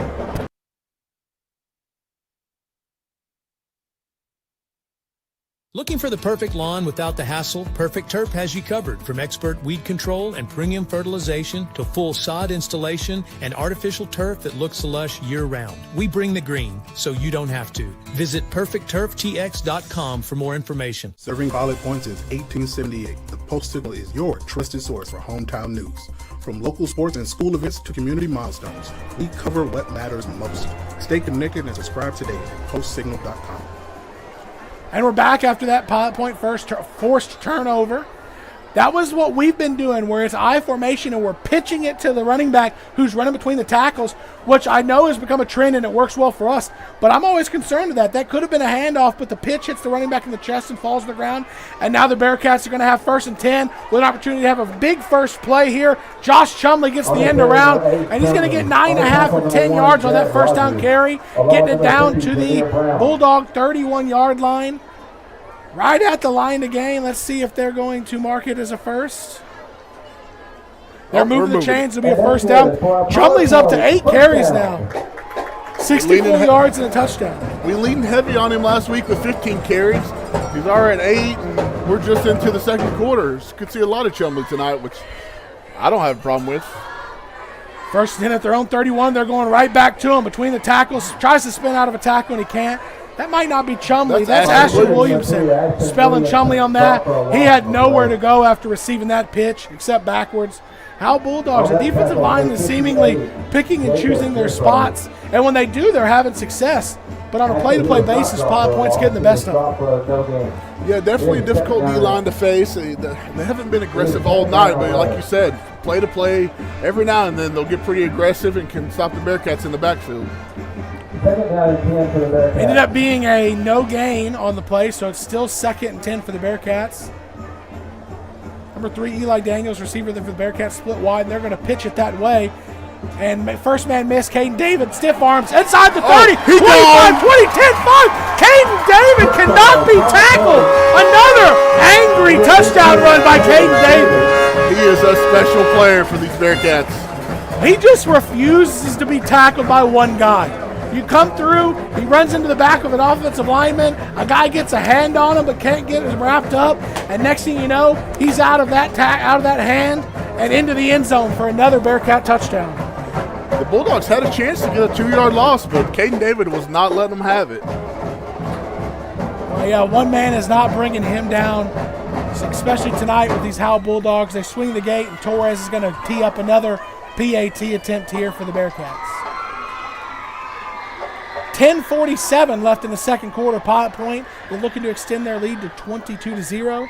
The PAT is up, and it's through, and that's what we have. 22-0 here with 10:47 left in the second quarter. Ready for a smile that you truly love? At Pilot Point Dentistry, we provide friendly, personalized care for the whole family, right here in Pilot Point. Come join our dental family and experience expert care with a personal touch. Call us today at 940-686-2201. Pilot Point, your new hangout is here. Moto and Latte, where coffee meets community. From handcrafted espresso to fresh roasted beans, it's the fuel to your road ahead. Come and see us at 110 East Liberty Street in downtown Pilot Point. Nick's Italian Restaurant in Pilot Point serves authentic New York-style pizza, fresh pastas, and other Italian favorites, all based on his family recipes from Queens, New York. Nick will always treat you like family, whether you dine in, take out, or cater. Taste the tradition and feel the hospitality at Nick's Italian in Pilot Point. The Pilot Point Feed Store is a locally owned and family-run business established in 2003. The Shawn family's experience and exceptional service are unmatched. They carry a large selection of feeds for all animals. While there, visit their retail department and boutique for name brand clothing, ranch supplies, deer feeders, grills, home decor, and more. Pilot Point Feed, it's more than just a feed store. And we're back here after the third Bearcat touchdown drive of the game. Caden David and Josh Chumley stacking touchdowns early in this season, both repeatedly in the end zone so far for the Bearcats. And this Torres kick is deep, and it's fielded at the 8. And are they going to try it again? They try it this time. They don't hand it. And just like I said, the Bearcats were ready for it. They saw it, and they get tackled down at the 16-yard line. Now, there is a flag down on the field. Wonder what this might be. Not sure what that could be. That was thrown pretty early in the play. And it's back where the fake handoff was. Hold on, Howe. Boy, I will tell you what, I try not to criticize too much, but the Howe coach has to scrap that. Yeah, just run. Catch the ball and run. Your starting field position has been inside your own 20, and you're catching the ball at the 10. By the time your guys catch the ball, the Bearcat coverage team is at the 35-yard line. I mean, just running it straight up the middle and falling down would net you the 25, 30-yard line. Now, I'm sure once in a blue moon they get somebody on the fake. But so far, the Bearcats have been really disciplined on the coverage. Definitely worked in our favor. I'm not, if they want to keep doing it, I'll let it. After the penalty, it's 1st and 10. The Bearcats jumped off sides here, and they're going to get 5 yards of that back to the Bulldogs. Talking about, this has not been a problem on the defensive line so far for this year. Pilot Point jumping off sides, and tonight, we saw this a lot in the scrimmages. Yeah, for sure. We've had it cleaned up through the first 2 weeks, but tonight, something the Howe Bulldogs are doing is getting us to get a little bit too aggressive and jump off sides on the defensive line. I imagine that's going to be something we talk about in the half as some adjustments for the Bearcats. Yep, a little bit to clean up. And, the Josh Chumley fumble was, you hit on it, kind of an effort play, trying to make something out of kind of nothing, and resulted in a fumble. But these false starts and the jumping off sides, those are easily correctable with a little bit of discipline on the Bearcats. So 1st and 5, and it's going to be a fumble handoff on the ground. And it is going to be Bearcat ball. Another fumbled handoff, and the Pilot Point Bearcats jump on it, and that looks to be like Fernando Marmolejo on the recovered fumble, and it's going to set up the Pilot Point Bearcats 1st and 10 at their own 13 when we come back from a quick 20. Care Veterinary Hospital in Pilot Point has served animals in the Pilot Point area for over 30 years. They offer quality, unmatched care for large and small pets, including preventative care, vaccinations, flea, tick, and heartworm prevention. They also provide sick animal care, surgical, and dental needs. Good luck to the Bearcats this season from Advanced Care Veterinary Hospital in Pilot Point, where pets are family. And we're back here with another Bearcat forced turnover, 1st and 10 at the Howe Bulldog 13. And let me tell you, this is how games get out of hand. Early turnovers with your back up against the end zone. And let's see if the Bearcats can capitalize again like they did on the last one.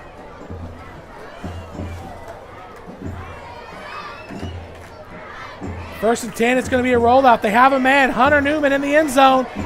And great coverage there by number 6 for the Bulldogs, Fernando Sanchez. He was open in the route. Garrett Evans wanted to put a little bit of loft on it, get it into the end zone. If he just puts it on his body, he's going to catch that. He may not get in the end zone with it, but it'd be a positive gain on the play. Not a bad play design there on the first down, trying to catch him off guard. This is our opportunity to really get passing game reps in right here. I agree. I love the call there. And it was open, and I think we can take that and learn from it and be sharper in district. Pitch out to the right. Little seam there, cuts it up, and he's going to get it inside the 10, inside the 5. Drevion James, shiftiness, spins his way into the end zone.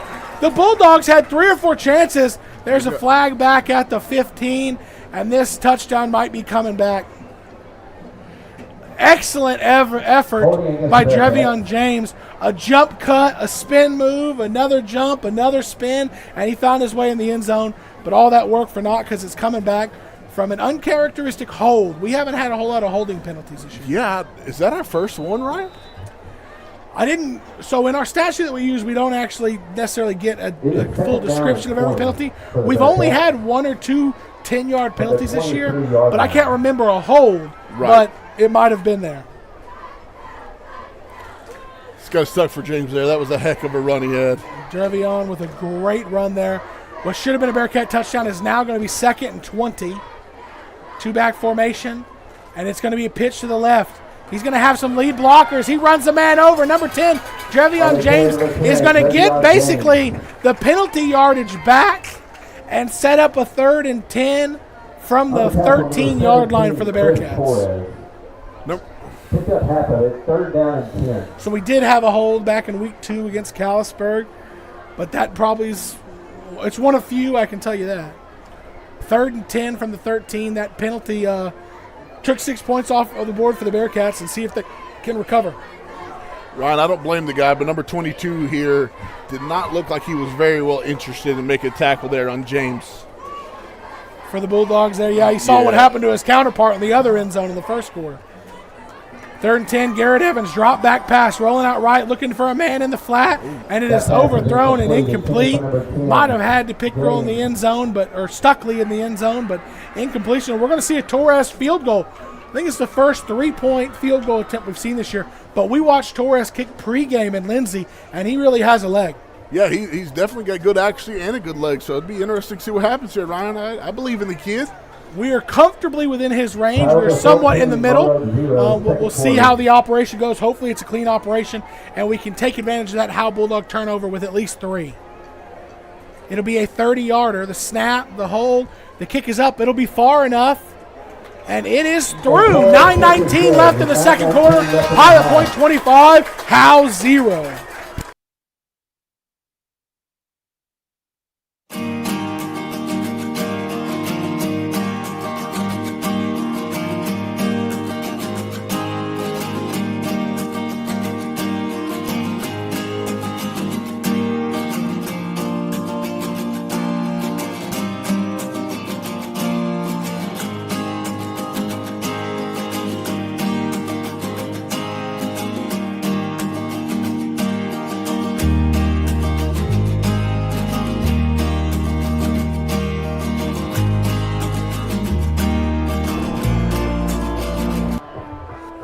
And we're back here after that Anthony Torres 30-yard field goal.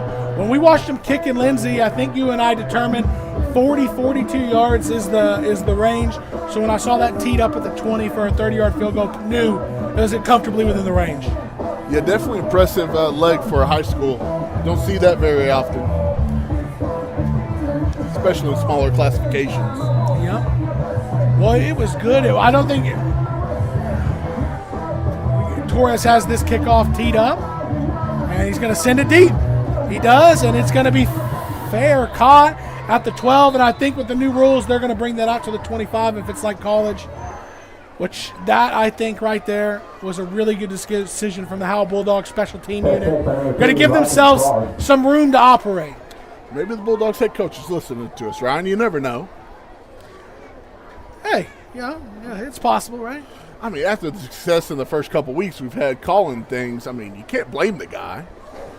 We have been on a pretty good roll, and then tonight was, I think, our first announcer jinx, though, where pregame we talked about the Bearcats haven't turned the ball over all season, and they turn it over on the first drive of the game. So we got a little bit of our announcer jinx out of the way, and now we can go back to making those good predictions.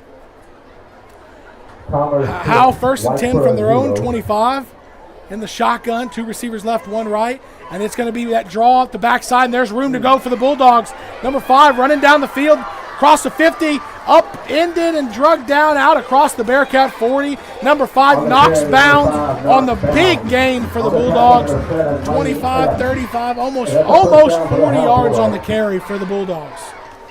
That was one of the players that Coach Worrell talked to us about earlier this week, Ryan. They were going to lean pretty heavy on him in the run game, and he's not a bad little back for him. Yeah, getting the Bearcats' aggressiveness working against him. Rolled out right, handed it to him coming off the backside for the big gain for the Bulldogs. Bearcats jump off sides again, and we get a little bit of acting there by number 78, Will Ingram for the Bulldogs. He falls backwards ever so slowly after being contacted, but he earned the 5 yards for the Bulldogs there. Down lineman. So we talked about the screen game and using the Bearcat defensive line aggressiveness against them.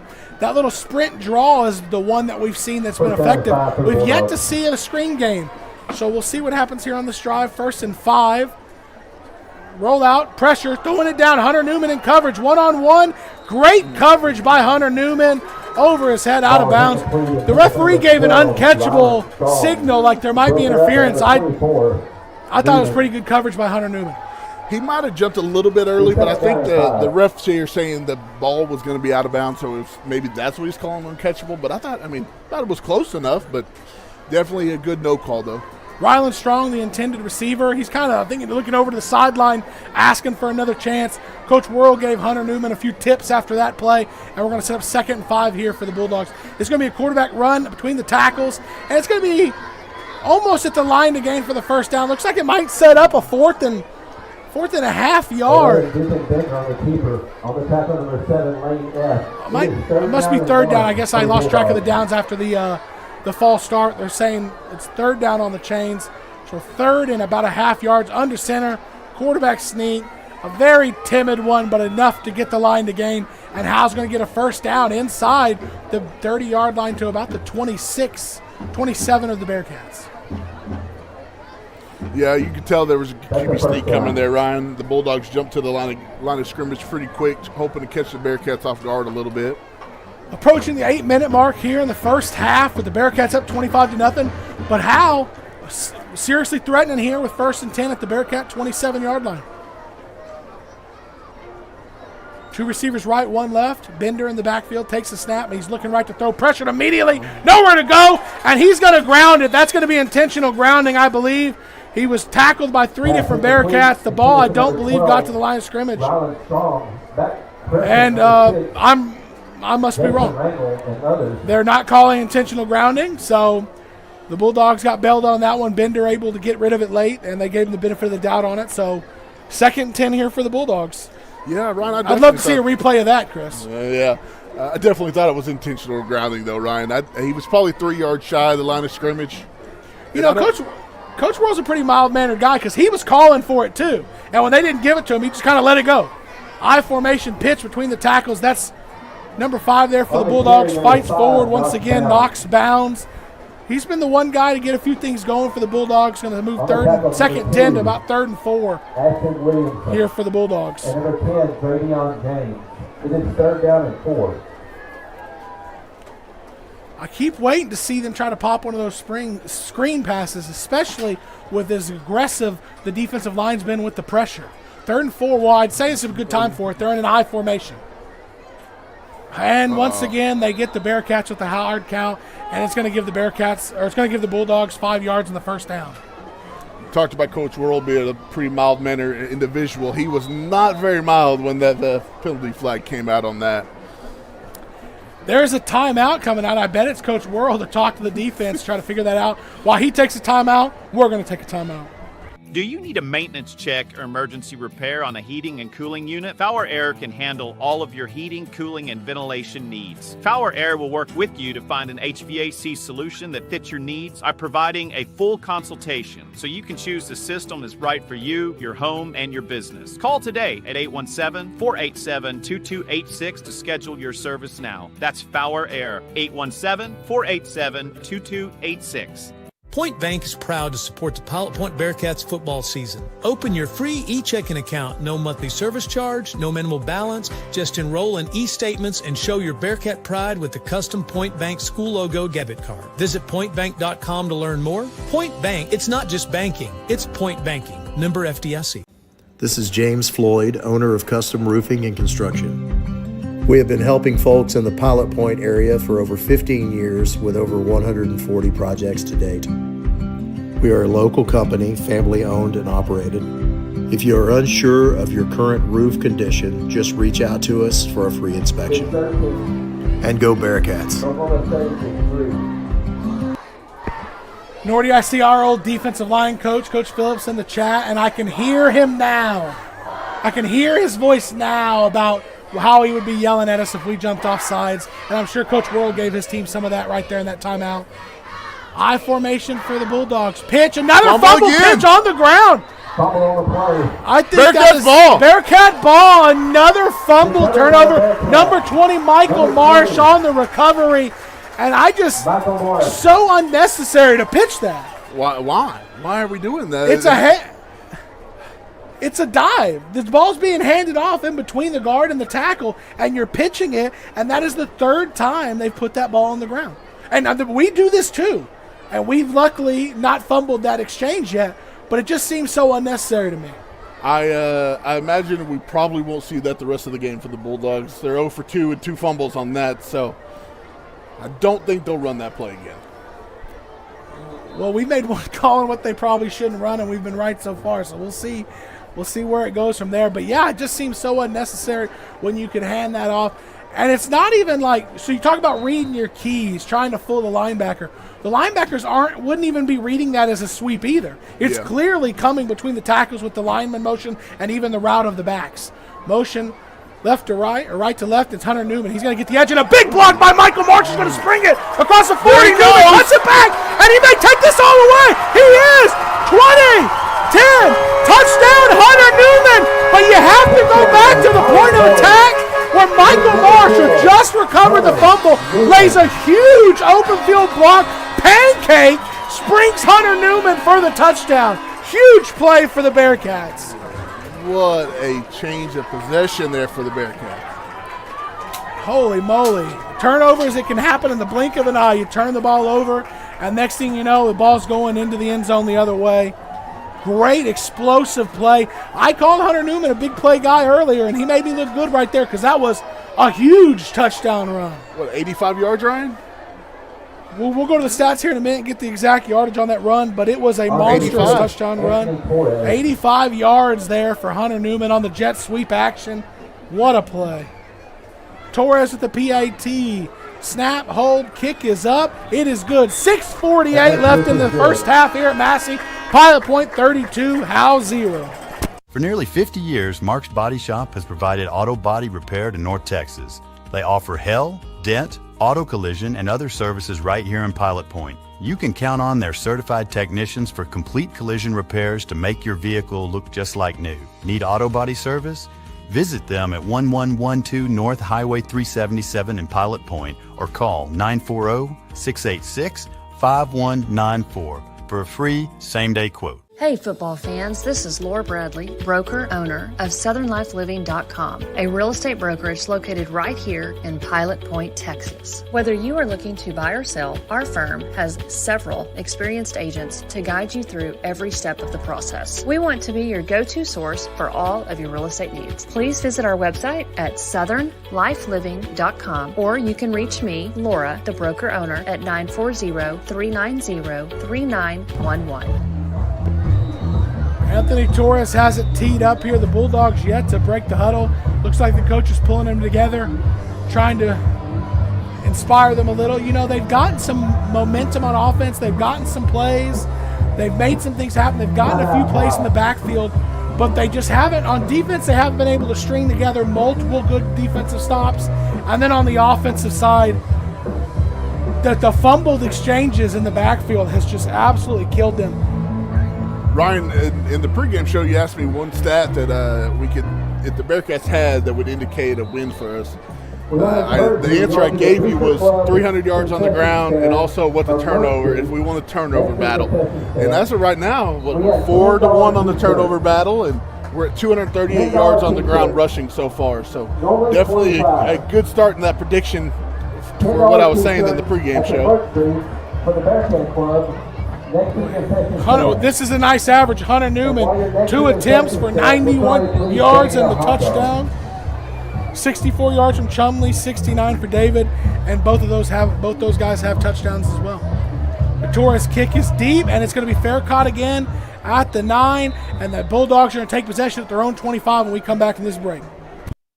Hey football fans, this is Laura Bradley, broker owner of SouthernLifeLiving.com, a real estate brokerage located right here in Pilot Point, Texas. Whether you are looking to buy or sell, our firm has several experienced agents to guide you through every step of the process. We want to be your go-to source for all of your real estate needs. Please visit our website at SouthernLifeLiving.com, or you can reach me, Laura, the broker owner, at 940-390-3911. And we're back here with the Bulldogs trying to string something together. They've had some drives on offense, and they've just ended their best drives with turnovers. Howe's bad drives have ended in punts, and their good drives have ended in turnovers. So it's kind of really shooting themselves in the foot with that spread motion right to left, and it's going to be a quarterback dive coming away from the motion, and immediately brought down by number 5, Carter Locke. Big tackle. Number 5, Carter Locke. Nowhere to go on that quarterback dive. They brought motion right to left and then tried to fill where that motion came from with the quarterback dive, and Locke was not having it. Ryan, I wonder what the coach for Howe was saying in that little timeout break. What kind of inspirational words was he giving there when you're down 32-0? Well, the Bearcats have been the better team tonight, but I don't think they've been 32 points, like just that much more dominant. Howe's really shot themselves in the foot multiple times tonight. They just need to string together some offense if they want to build a little bit of confidence momentum. And this dive between the tackles, another good run here by number 5 for the Bulldogs. Still up and running before he's finally brought down by Michael Marsh. Knocks bounds, another good carry. He's putting some yardage on the Bearcats defense. Yeah, he's definitely been the best athlete out there for the Bulldogs tonight. Number 14 for the Bulldogs helped us out there, kind of slowed him down a little bit there for us. On the tackle, number 20, Michael Marsh. Braxton. First and 10 for the Bulldogs. Another good run there by Knox Bounds. Set the Bulldogs up with 1st and 10 at their own 39-yard line. Letting the clock run a little before they're getting these plays in. 5:40 and counting here in the first half. I think it's a smart decision on the coach to slow the pace a little, give these players a chance to breathe, give them an opportunity for success to go down the field. Pistol Ryan, we don't have anybody on the top covering the receiver over there. Good call on your part. Luckily, they didn't see it, and we're going to gang tackle the runner back in the backfield. That was number 3 there, Riken Cross on the carry. And luckily, they didn't see what you saw, because you're right. There was nobody out wide covering the wide receiver. So because of that, if I'm Howe, I might be calling a pass play right here just to make sure Pop Point gets out and covers it. Yeah, so we've got Hunter Newman over here as the left side corner, but I don't know what we were doing on that last play because we don't really have anybody out there on the hash or on the numbers ready to cover the receiver. And we're still, no one's out there. 11 Bearcats on the field. Lane F is going to run out there. I don't know that Lane F is a corner, but they're looking to throw it at him, and they're going to sling it deep. Lane F is going to have a chance to make a play, and he does. He actually defended that pretty well. Number 13, Kendall O'Brien on the route. Lane F throwing his hands up. Lane F is not a corner. Yeah, no, but he looked good playing the position. He did look good. Almost like the chance you almost had to play safety that one time. I had the chance of a lifetime. It is third down and 11. Well, maybe we're wrong. Maybe Lane F is supposed to be out there because no one has come on the field to go play on that corner. So maybe he did such a great job. They're going to leave him out there. Try it again.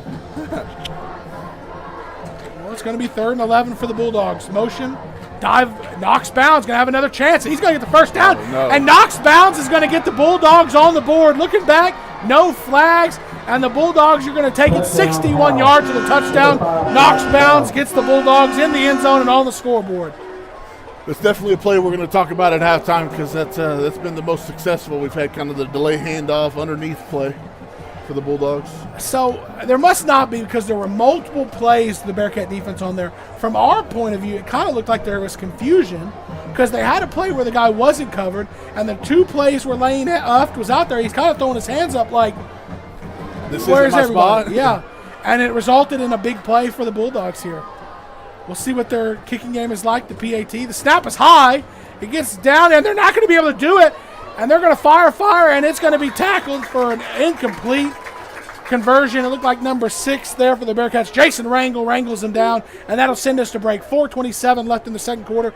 Pilot Point 32, Howe 6. Champion Equipment is more than just an equipment company. For 25 years, Champion Equipment has served the Pilot Point community with top quality rentals, sales, and service. Led by Champ Walker and his son Michael, they will help you find the right solution for any project. From construction to landscape, Champion offers reliable equipment and expert advice. Locally owned and proud to support the Pilot Point Bearcats. Life is full of steps. We learn to take small steps and big steps. We take steps toward adventure, to keep growing. Steps to build a future, to discover what's next. This is banking at its best. This is banking forward. You work hard every day to provide for yourself and your family. Why not let someone else help you out every now and then? As your local Texas Farm Bureau insurance agency, that's why we're here, for peace of mind and to help you protect what matters most to you. Call Denton County Farm Bureau Insurance at 940-387-8572 for a quick auto, home, or life insurance quote. And learn more about how Farm Bureau Insurance can protect what matters. Life insurance products underwritten by Southern Farm Bureau Life Insurance Company, Jackson, Mississippi. The Howe pooch kick, and Pilot Point had trouble playing it, and they really caught a break. Lane F out there, the first attempt to field it, hit off of his shins, ricocheted off of his shins into a Bulldog, and I think it was Caden David who ended up being able to jump on it and recover it for the Bearcats. But that was almost a big chance for Howe to seize more momentum. You know, the Bearcats have been pretty successful, especially with, 32-6 lead. Everything's been going their way. There's going to be some talks in the halftime about what to look for adjustments. Number 5 here, Knox Bounds. We're going to have to look to stop him. And then, this little pooch kick, we're going to have to adjust to that. Let's see how this Howe Bulldog defense rebounds after the one-play 85-yard explosion the last time the Bearcats had the ball. Empty backfield for Evans. Motion, snap, and they're going to bring a little end around for Caden David. Sidesteps one, and boy, he was tripped up, and if he wasn't tripped up, he had one man to beat. We know that tends not to be successful, anybody going against him one-on-one. 5 yards on the carry, setting up 2nd and 5 for the Bearcats at their own 43-yard line. Ryan, I like that coaching call there, especially after the end around for Hunter Newman earlier, and then you kind of fake that and come underneath it. Good call by the head coach or coach there. Shotgun for the Bearcats. Drop back Garrett Evans. Rolling left, looking around. Has a man, delivers it. Lane F's going to catch it. Sidestep 40. Trying to pick up a block. Breaks a tackle. Out under us at the 30. And he refuses to go down. Inside the 25. Down to the 22-yard line of the Bulldogs. Big play in the passing game there for the Bearcats. Ryan, I listened to some NFL coaches talking about a play design like that. What's pretty cool about that is you have 3 different receivers at different levels, so it makes it really hard if a defense can cover 3. In the cover 3, you got somebody covering the flat and you got somebody covered deep. Lane F is in that kind of middle ground of that, and it's hard for somebody to cover. And it worked out for the Bearcats there. We're going to get a Howe timeout with 3:24 left in the second quarter. Try to regroup as the Bearcats are on the edge of the red zone. Does your lab want a swimming pool? Does your Maine Coon want that window in the sun? How much space do your horses need? Maybe you're shopping for future chickens or a mini cow. Whatever you or your pet's home buying needs are, Whitney Delcourt at Lake Country Lifestyle Real Estate is ready to help you find it. Call Whitney today at 214-724-1607 or visit her website at lakecountrylifestyle.com. At Hometown Farm. And we're back here. And we're back. We might be back, and if we are, 3:24 left in the second quarter. Howe just used their second timeout of the game with Pilot Point on the edge of the red zone. 1st and 10 from the 22. If I'm Pilot Point here, in a perfect world, you score a touchdown, but you kill some clock. But really, the Bearcat offense has been so explosive. Any play you call could spring for 22 here and a touchdown. For sure. I'm excited to see probably in the second half we're going to get to see a couple of the running backs we didn't get to see last week with Pickrell running it and James getting an opportunity here. More for Ashton Williamson. He's only got 1 carry, and he was contacted immediately. Give him going. And Chumley's in the backfield. He's going to take this pitch out the right side, has the edge. Caden David gets a block. Receiver gets a block. And Chumley's upended inside the 20 down to the 15-yard line. It's going to set up a second and short for the Bearcats. 2nd down and 3. On the pitch there, Chumley bobbled the catch. Yeah. But see, we talk about pitching it. That's an actual sweep. You have to pitch that. You have to pitch it to get out to the edge. So that's more traditional than the pitch on a run between the tackles. And that's something he's probably a little bit more familiar with because that's kind of every handoff he gets. Shotgun Evans looking to pass. Timing route batted down at the line of scrimmage. First time we've called his name tonight. Alex Mejia, one of Coach Worrell's players to watch, number 7 defensive end. First time I've seen called his name tonight. Batted down the Evans pass. Yeah, the O-line's controlled him pretty good tonight, Ryan. South 3rd and 3 from the 15-yard line. The line to gain will be the Howe Bulldog 12. 2 minutes and 45 seconds left here in the first half. Pilot Point breaks the huddle. Michael Marsh split way left for the Bearcats, I left formation, and this is going to be a pitch to Chumley between the middle. Nowhere to go, and that might be Mejia again.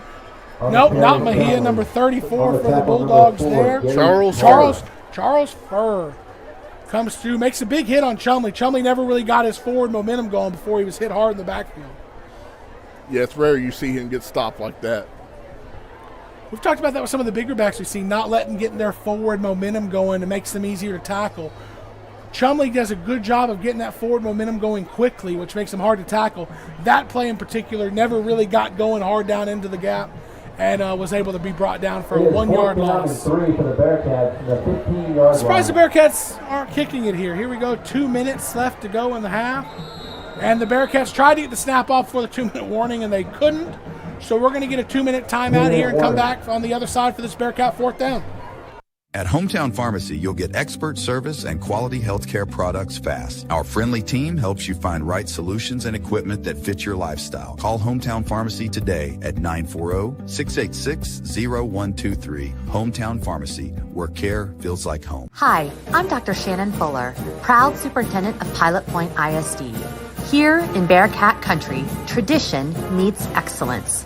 From strong academics to athletics and award-winning ag programs, we're building tomorrow's leaders. Every student matters, and every game is a chance to show our pride. Thanks for supporting Pilot Point ISD.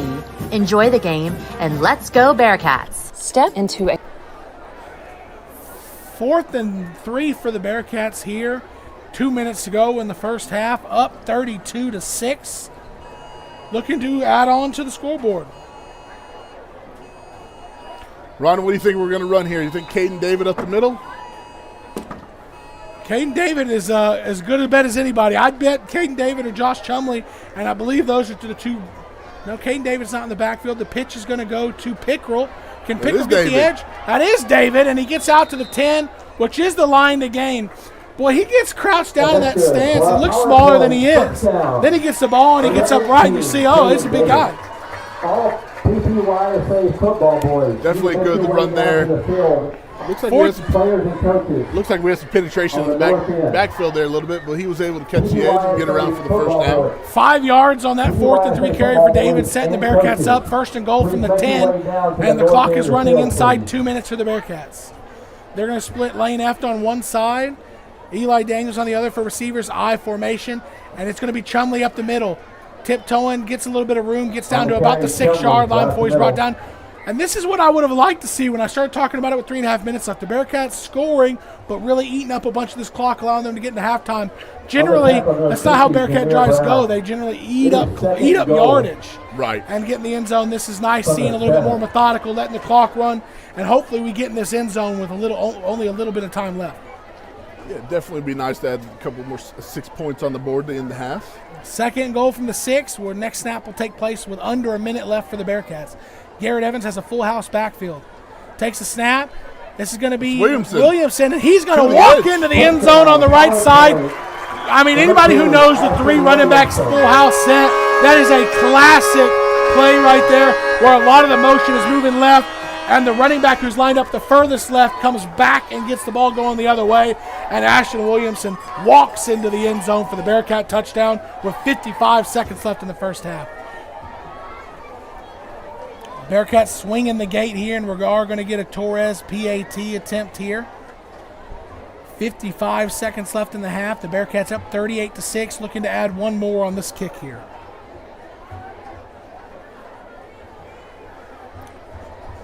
Snap is good. The hold is down. The kick is up. It's a strong one, and it's through. Bearcats 39, Bulldogs 6. 55 seconds left in the first half. A world of kids' fashion unlike anything found in this area. The eclectic Boho, located in the red buildings at the intersection of Liberty Road and Highway 377 in Aubrey, Texas, offers fashion for your kiddos from newborn to 14. Be sure to make us, the eclectic Boho, your first stop for all things kids.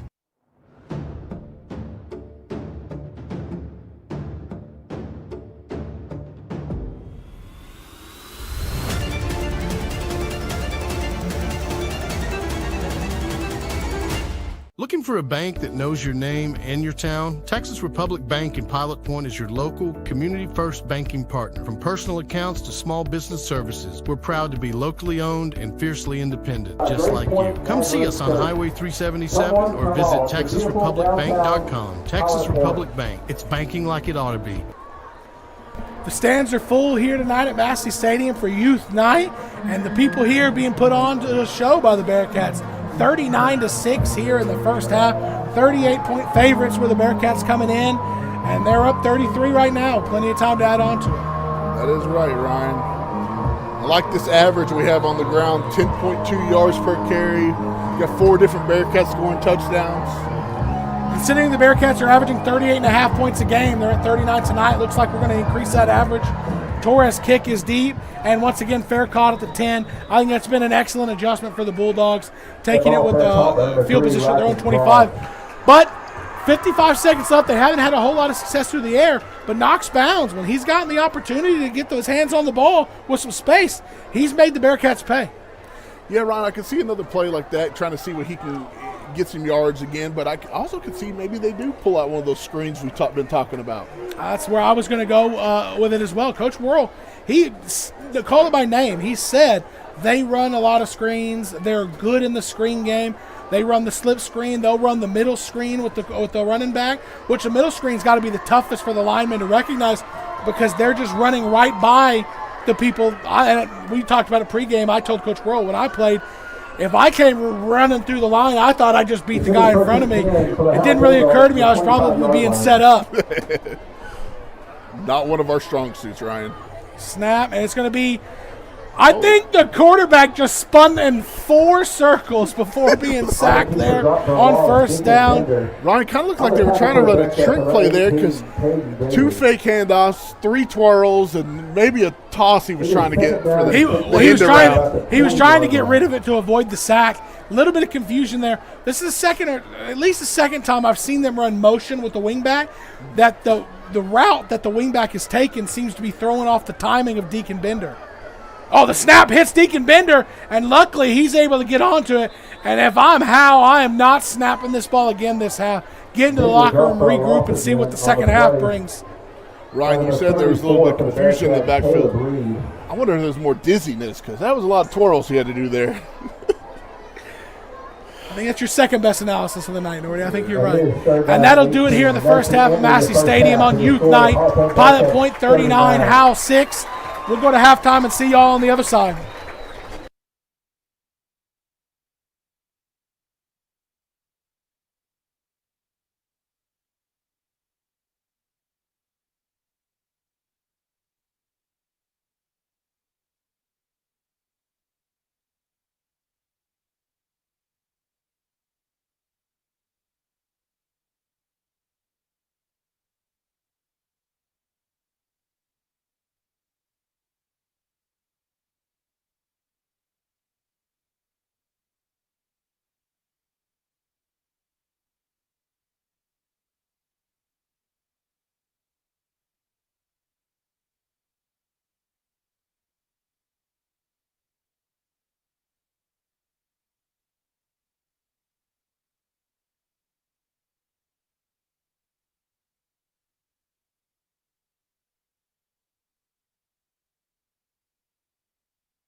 and we are so proud of their hard work, sportsmanship, and determination.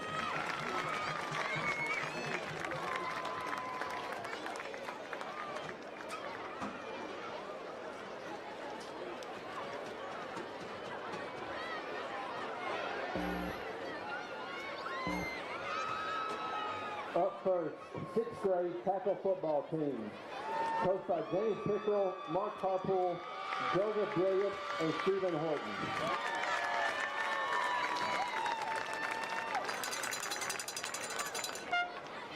Next up, 5th grade tackle football team, coached by Greg Evans, Greg Lester, Red Stone, Jeremy Brake, Joe Hernandez, Kyle Richardson, and Nathan McPherson.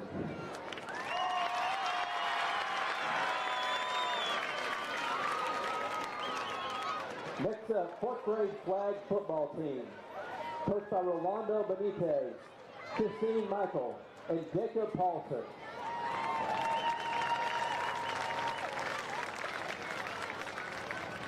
Next up, 3rd grade tackle football, coached by Johnny Nolan, Brent Messingale, and Eric Sabella.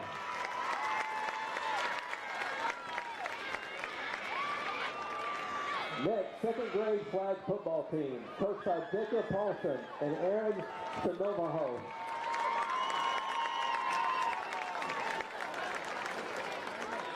Next up, 1st grade flag football team, coached by Mason Ledbetter and Sean Crowder.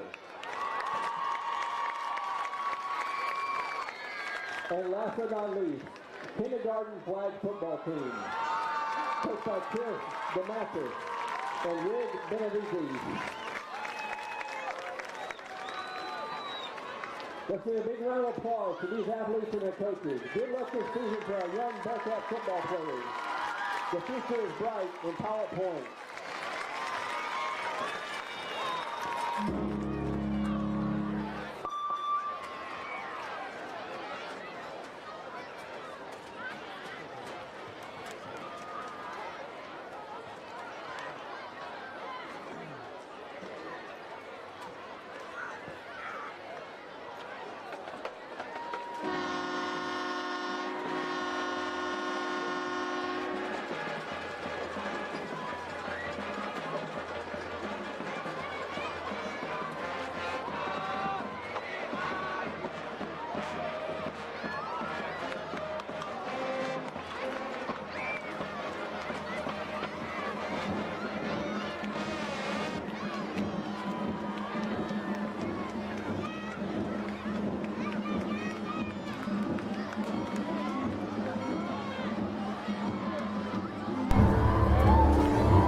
And we're back here for Pilot Point Bearcat football on pilotpointbearcats.com, getting ready for the second half. After a dominant first half by the Pilot Point Bearcats, outgaining the Howe Bulldogs 335 to 140, almost 200 yards of offense that we've outgained Howe by. 70 yards through the air for the Bearcats. We talked about Howe maybe trying to test this pass defense tonight with the Bearcats. 0 yards passing here so far through one half. You called for 300 yards rushing in the game, 265 in the first half. 30 penalty yards, though. That's a lot. That's a lot of penalty yards for us. Yeah, Ryan, I'm definitely shocked by that passing number for the Howe Bulldogs. I thought we would definitely see them trying to drop back and throw it more. Cool new pyrotechnics for the Bearcats as they come out of the tunnel. A whole new vibe here at Massey Stadium. Bearcats are starting to rebuild as a program, able to take games like this and really show that, you know, this program has come a long ways from where it's been over the last couple years. One last note from the first half, Pilot Point winning the turnover battle, 3 turnovers to 1. And Pilot Point looking to build on that in the first half. So far, +2 in the turnover battle, Nordy. Yeah, definitely a key to the success for tonight so far. Ryan, who you think we're going to see in the backfield a lot this second half? I'd like to see David Pickrell get going. He had a few plays in the first half, including the big pass play on that 4th and 5 on the halfback pass. Ashton Williams, Dravion James, both those guys have shown some real skills up there, including, Davion James had the big touchdown run called back from holding in the first half. I'd like to see him get his touches in the second half and get him one that actually sticks on the board this time. For sure, Ryan. Let's kick the ball off and get this started. Pulling up some individual stats on the day. Caden David has 79 yards on 8 carries and 2 touchdowns. Chumley, 75 yards and a touchdown on 11 carries. The big play of the night, Hunter Newman's 85-yard touchdown has him 91 yards on 2 carries and a touchdown. That was an electric run for us, Ryan. And Torres has it teed up, ready to start the second half right here. And the kick is high, not quite as deep, and Howe's going to return it. Oh, they muff it, and they get on it. Now they're reversing field, a normal return, and they're going to take the opening kick to the half. This is exactly what I talked about in the first half. If you get rid of all of the trickery and all of that silliness, and you just focus on getting upfield, things can happen for you. And Pilot Point maybe took a deep breath and said, oh, this game's over, and Howe makes them pay on the opening kick. Yeah, they came out ready to fight, Ryan. I think a lot of our kickoff team was more towards the left side of the field, and that's why the right was a little bit more open. As a returner, as a coverage guy as well, you see the ball being muffed, you see it fumbled. I think sometimes you can get excited, maybe get out of your coverage lane, and boy, he made him pay, exploding up the field and getting the Bulldogs in the end zone on the opening kick of the second half. Ryan, the last extra point that the Bulldogs attempted was not very good. They had the kind of the botch kick, so maybe we'll see what the Bearcats can do on this one and not allow an extra point. Howe is going to tee it up. Sanchez back there to kick. The snap is better. The hold is down. The kick is a line drive kick through. 10 seconds into the second half, the Bulldogs get on the board and add 7 to close the gap in this one, 39-13. That's got to be a wake-up call for the Bearcats. Well, you know, we talked about in the pregame show where Lindsay came out and punched us in the mouth to start the game. Maybe this is something that we maybe wakes the Bearcats up. Coach Worrell's getting into them on the sideline, pulled the whole team together. Letting them know this game's not over. We still have a lot of football left. Out-of-town scoreboard report. Dallas Oak Life up 22-14 over Fort Worth Carter Riverside. Palmer up 20-7 over Edgewood. Pottsboro beating 2A powerhouse Munster 28-14 in the second half. And we have Commerce on top of Whitesboro 20-7. Probably a halftime score there. That's our out-of-town 6-3-8 scoreboard. It has been a beautiful night tonight, a little warmer to start the game, but 79 degrees and clear here on this beautiful night. And it's good football weather this time of year. Yeah, definitely a nice night here in G.A. Moore Junior Field, Massey Stadium. All right, so the Howe sees some momentum on that opening kick. Now Sanchez is going to tee up the kickoff. It looks like we're doing onside here. It looks to me like we're shifting over for an onside. He's got it pointed over there. No, not hiding it. Pilot Point condenses over there. And Howe's going to try to be aggressive and get back in this game. It's the only way to do it. The onside kick. And it's going to be returned for the Bearcats. Reversing field. We're setting the wall up. And this is going to make me go back. Is this Pickrell? Pickrell has a chance. 30, 25, 20. Stiff off. He'll get to the end zone. What a run by David Pickrell. When he got him out to the 20, I thought they were going to push him out of bounds. And he stiff-armed 3 Bulldogs and outran the rest and got in the end zone. What an explosive answer by David Pickrell. That was insane. What a play. Oh, my goodness. Well, that is one thing if you're Howe. You think you've seized the momentum. You take the opening kick. You're going to be aggressive and take the onside kick. And what a win taken out of your sails when you onside kick it and the other team takes it back for a touchdown. We were just talking about the Bearcats getting punched, and they came back with a haymaker of their own. David Pickrell, huge play on that. And that's the dangers of an onside kick. Sanchez kicked it pretty hard, and Pickrell fielded it cleanly. Torres, PAT is up. It's good. We'll break that last play down on the other side. Bearcats 46, Bulldogs 13. Need a mechanic you can trust? Key Auto in Pilot Point delivers honest, expert repairs without the dealership prices. From routine maintenance to tricky fixes, they get right the first time. Locally owned, highly rated, and always fair. Stop by Key Auto today, where your car and your wallet are in good hands. 608 North Washington Street in Pilot Point. Looking for reliable insurance coverage? Wood Insurance in Whitesboro has you covered. Whether it's auto, home, business, farm, or RV insurance, their experienced team is there to find the perfect policy for you. With access to many top-rated carriers, they strive to get you the best coverage at the best price. Call today, 903-564-6469. That's 903-564-6469. And we're back here after that explosive David Pickrell return for a touchdown. Nordy, walk me through that play. Yeah, so Ryan, on an onside kick, you're not trying to get it to go much further past the 10-yard. That ball was kicked pretty hard, went a good 15, 17 yards past the line, and all the Howe Bulldogs are running towards their sidelines to go after the onside kick, not allowing anybody on the backside. And the Bearcats were able to expose that, catch the ball, and get a wall set up, and Pickrell made a couple great stiff arms to the end zone. Well, Howe's going to try to answer with his kick return. This time not near the space to go for Reichencross. Reichencross takes the last one 90 yards. This one he only takes 10. And now there's some extracurriculars. Anthony Torres, the kicker, on the kick return for the touchdown that the Bulldogs had. Anthony Torres, the kicker, was engaged down here 30 yards behind the play with a guy. I think he wasn't done with that battle. He wanted more on that play. And I wonder if they're going to go offsetting here or if it's going to be on Torres. Yeah, the emotions are running high coming out of this half with the two big special teams plays, so maybe the referees are looking to calm it down just a little bit. I wonder how often the kicker gets an unnecessary roughness penalty on a kickoff. I would imagine not very often, right?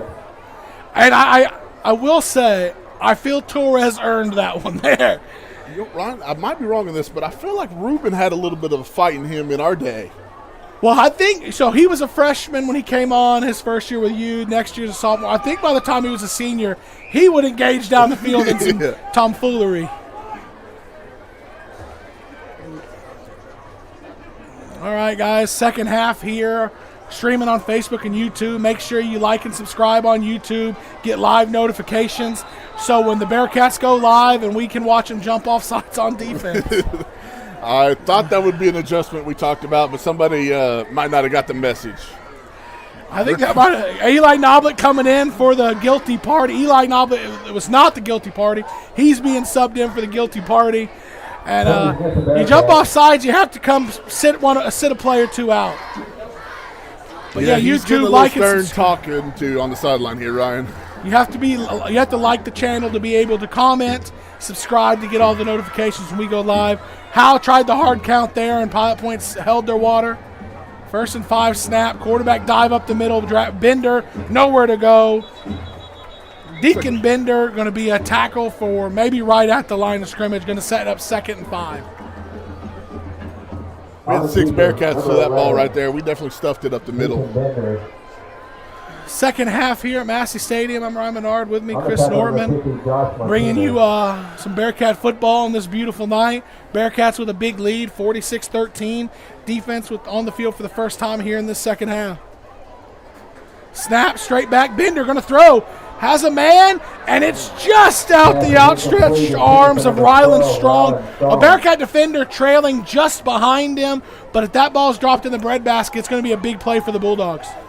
Hunter Newman was there. Good coverage just on the little underside of him. Good ball, but just a little bit outstretched there. I'm surprised we haven't seen them try that more, and I'm still shocked that they haven't thrown a screen yet. When Coach Worrell said that is something that they, not just that they ran, he said they were pretty good at it. And if you go back to the Bonham game, we kind of classified it as an accidental screen, but Bonham had chances for success on that style of play against us. Roll out pass for Bender, looking down, throws it deep, and that one's brought in, and it's going to be complete for a first down. Reichencross with the big return for a touchdown early. The two referees are conferring, and they're going to call it a catch of the first down. Sprint out for Deacon Bender. He threw a strike for a first down, and And there is a down Bulldog on the play, so we're going to step away for a quick break. Is your AC struggling to keep up with the Texas heat? Call Capital Mechanical in Pilot Point. From fast, reliable repairs to brand new installations, their licensed pros keep your home cool and comfortable. Trusted since 2001. Capital Mechanical does it right the first time. Call 940-440-1100 today. Hi, I'm Greg Pelzel. Here at Pelzel Printing, we do custom embroidery, custom screen printing, and promotional product. You can reach Greg Pelzel at 940-453-5443. Go Bearcats. Hey there, Bearcat fans. While the Bearcats are headed toward the goal line every weekend, Raceway Ministries is at speedways all across the country, serving and sharing the good news of God's hope in Christ. Want to know more? Head over to racewayministries.org.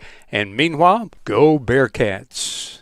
For over 40 years, Chandler Cabinets has been crafting top-quality cabinets with unmatched craftsmanship and innovation. From concept to completion, their award-winning designs bring style and function to every space. Experience excellence built to last. Visit chandlercabinets.net or find them on Facebook. Chandler Cabinets, over 40 years of excellence. Looking for insurance coverage you can count on? Shannon Stevens and Hutcherson Insurance Group makes protecting what matters simple. Be it business coverage, life insurance, home and auto, or group health, he's got you covered with his personalized service and trusted advice. Call Shannon today at 940-395-1181 to get started. And we're back here for the 1st and 10 for the Bulldogs after that explosive pass play. Want to shout out to all the Bearcat broadcast sponsors this year. Thanks for sharing us and being generous with us and giving us a chance to do that this year. 1st and 10 from the Bearcat 36. Back to pass. Throw it down the field. 2 Bearcats in coverage. Not really anywhere to go for Ryken Cross there. Or no, Ryken Cross is not the receiver. Ryland Strong intended target there. Ryken Cross caught the last pass for the Bulldogs. Ryan, last week we didn't do a great job stopping the run against Lindsay. I wonder if Howe seen that and was going to lean on their run game for the first half. It wasn't very successful. Maybe that's why they're leaning towards the pass coming out for the second half. Pistol formation, wingback motion. This is going to be up the middle. This is number 5 again for the Bulldogs. Their big play guy knocks bounds, and he's going to get 9, maybe 10 yards on 2nd and 10. That might be enough for a Bulldog first down. We talked during the break about maybe seeing the Bulldogs throw the ball more here in the second half, and they got to keep getting Knox Bounds involved because he's really, outside of the kick return by Ryken Cross in that pass, he's the only one generating any offense for the Bulldogs. Yeah, this might be more of the balanced team that we've talked about early in the first half that we were looking for. Knox Bounds behind Deacon Bender. They try to get the Bearcats with a hard count. They can't. Now they check in, ready to run the play. Snap, the quarterback dive, and nothing is working outside of Knox Bounds. And then, the one rollout pass play. Bearcats have to keep up this tenacity up front to make sure they can keep Knox Bounds bottled up here in the second half. Ryan, one thing that might work in the Bearcats' favor is the depth for the Howe Bulldogs doesn't seem to be very deep. I actually just seen them rotating an offensive lineman in. That's not something you see very often. I was just about to call that as well, seeing some new offensive linemen here for the Bulldogs.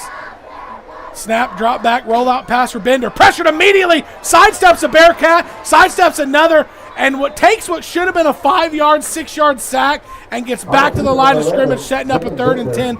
The Bearcats had him dead to right off the edge, and Deacon Bender made an excellent play avoiding the sack. That's something we talked about in the pregame show, Ryan, is the DNs are going to have to get penetration and get the timing thrown off from the quarterback and the receivers. I did see Hunter Newman over there on the far side corner. It looks like he was right in the receiver's hip pocket the whole pass play there. Pistol formation, look for their hard count here for the Bulldogs. Motion left to right, snap, quarterback dive back from where the motion came from. Yard loss on the play, going to set up a 4th and 11.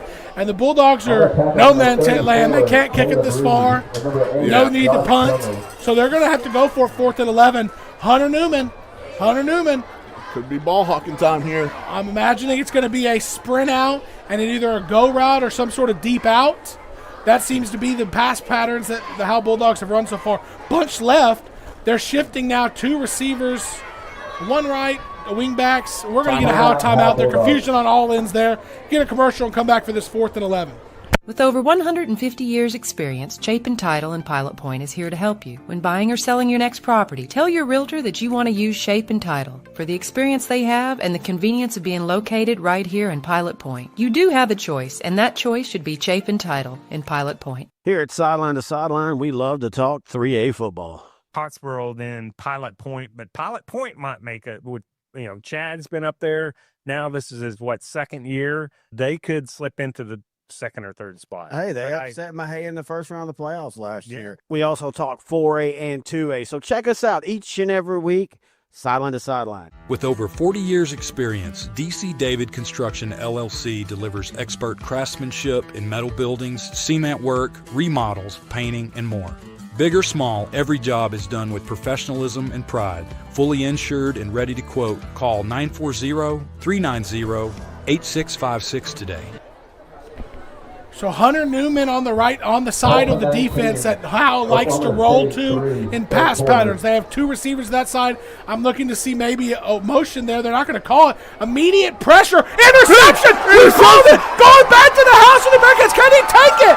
He does! We'll get a number on who this is for the Bearcats. David Pickrell! Whoa! David Pickrell, number 12 with the Bearcat pick six. Special teams touchdown and a pick six to come out of the half for David Pickrell. What an athlete.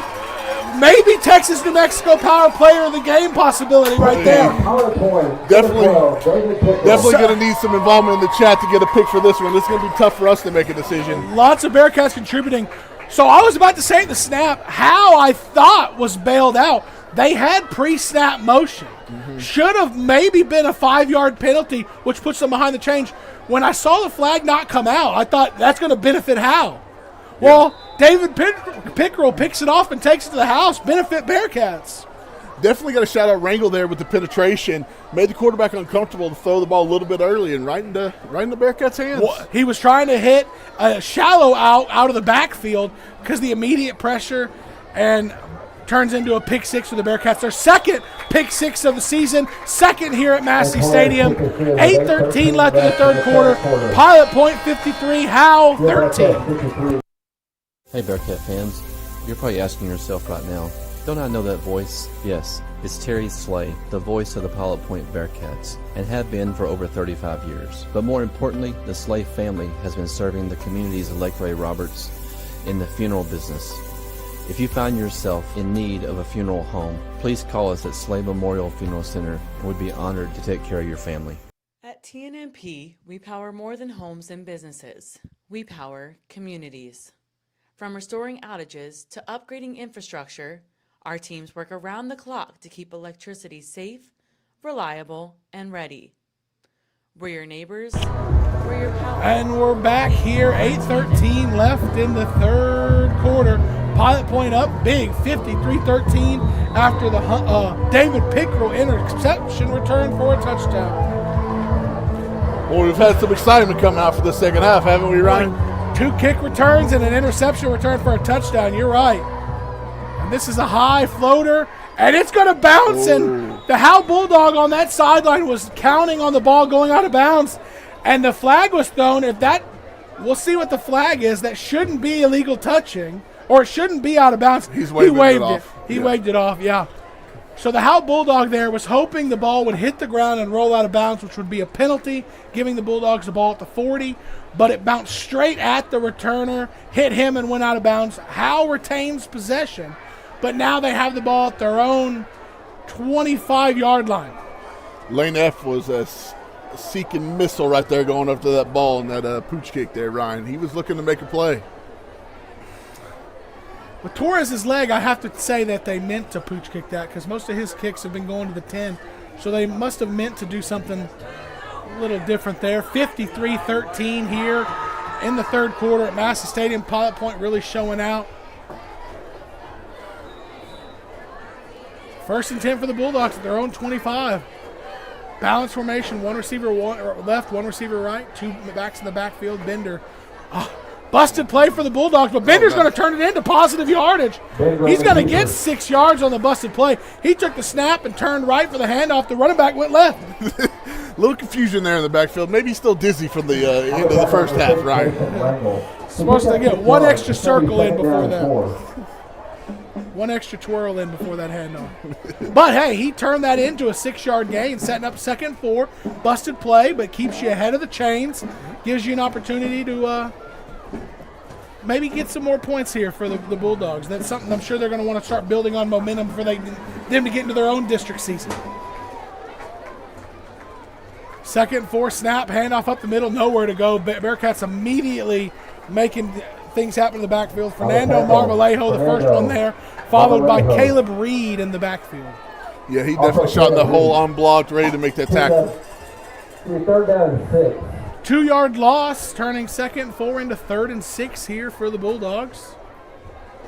See if they try to air the ball out again. These Bearcat ball hawks in the secondary are probably hoping they try. Yeah, definitely got to make the quarterback nervous right there.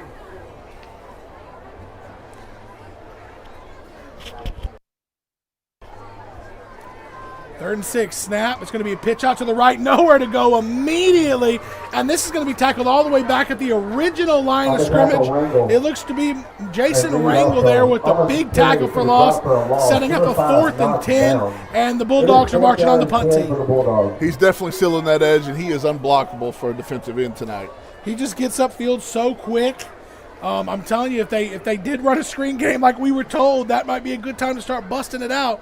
But Bearcat return team needs to be aware these punts have not been high and deep. Bearcat defenders have almost been contacted by this ball. Some sort of pre-snap motion on the Bulldogs and to back them up an additional 5 yards. Garrett Rogers will be the punter for the Bulldogs. I think his feet will be around the 10-yard line when he's getting ready to kick this one. You think the Bearcats might come after this one? No, I'm setting up a return. I'm making sure none of my guys are going to get hit by the ball on the bounce off the turf and take the ball around midfield. Punt down the middle. It's going to be a pretty good punt for the Bulldogs. It's going to take a Bulldog bounce into Bearcat territory and roll out of bounds at the Bearcat 42. 1st and 10 Bearcats when we come back.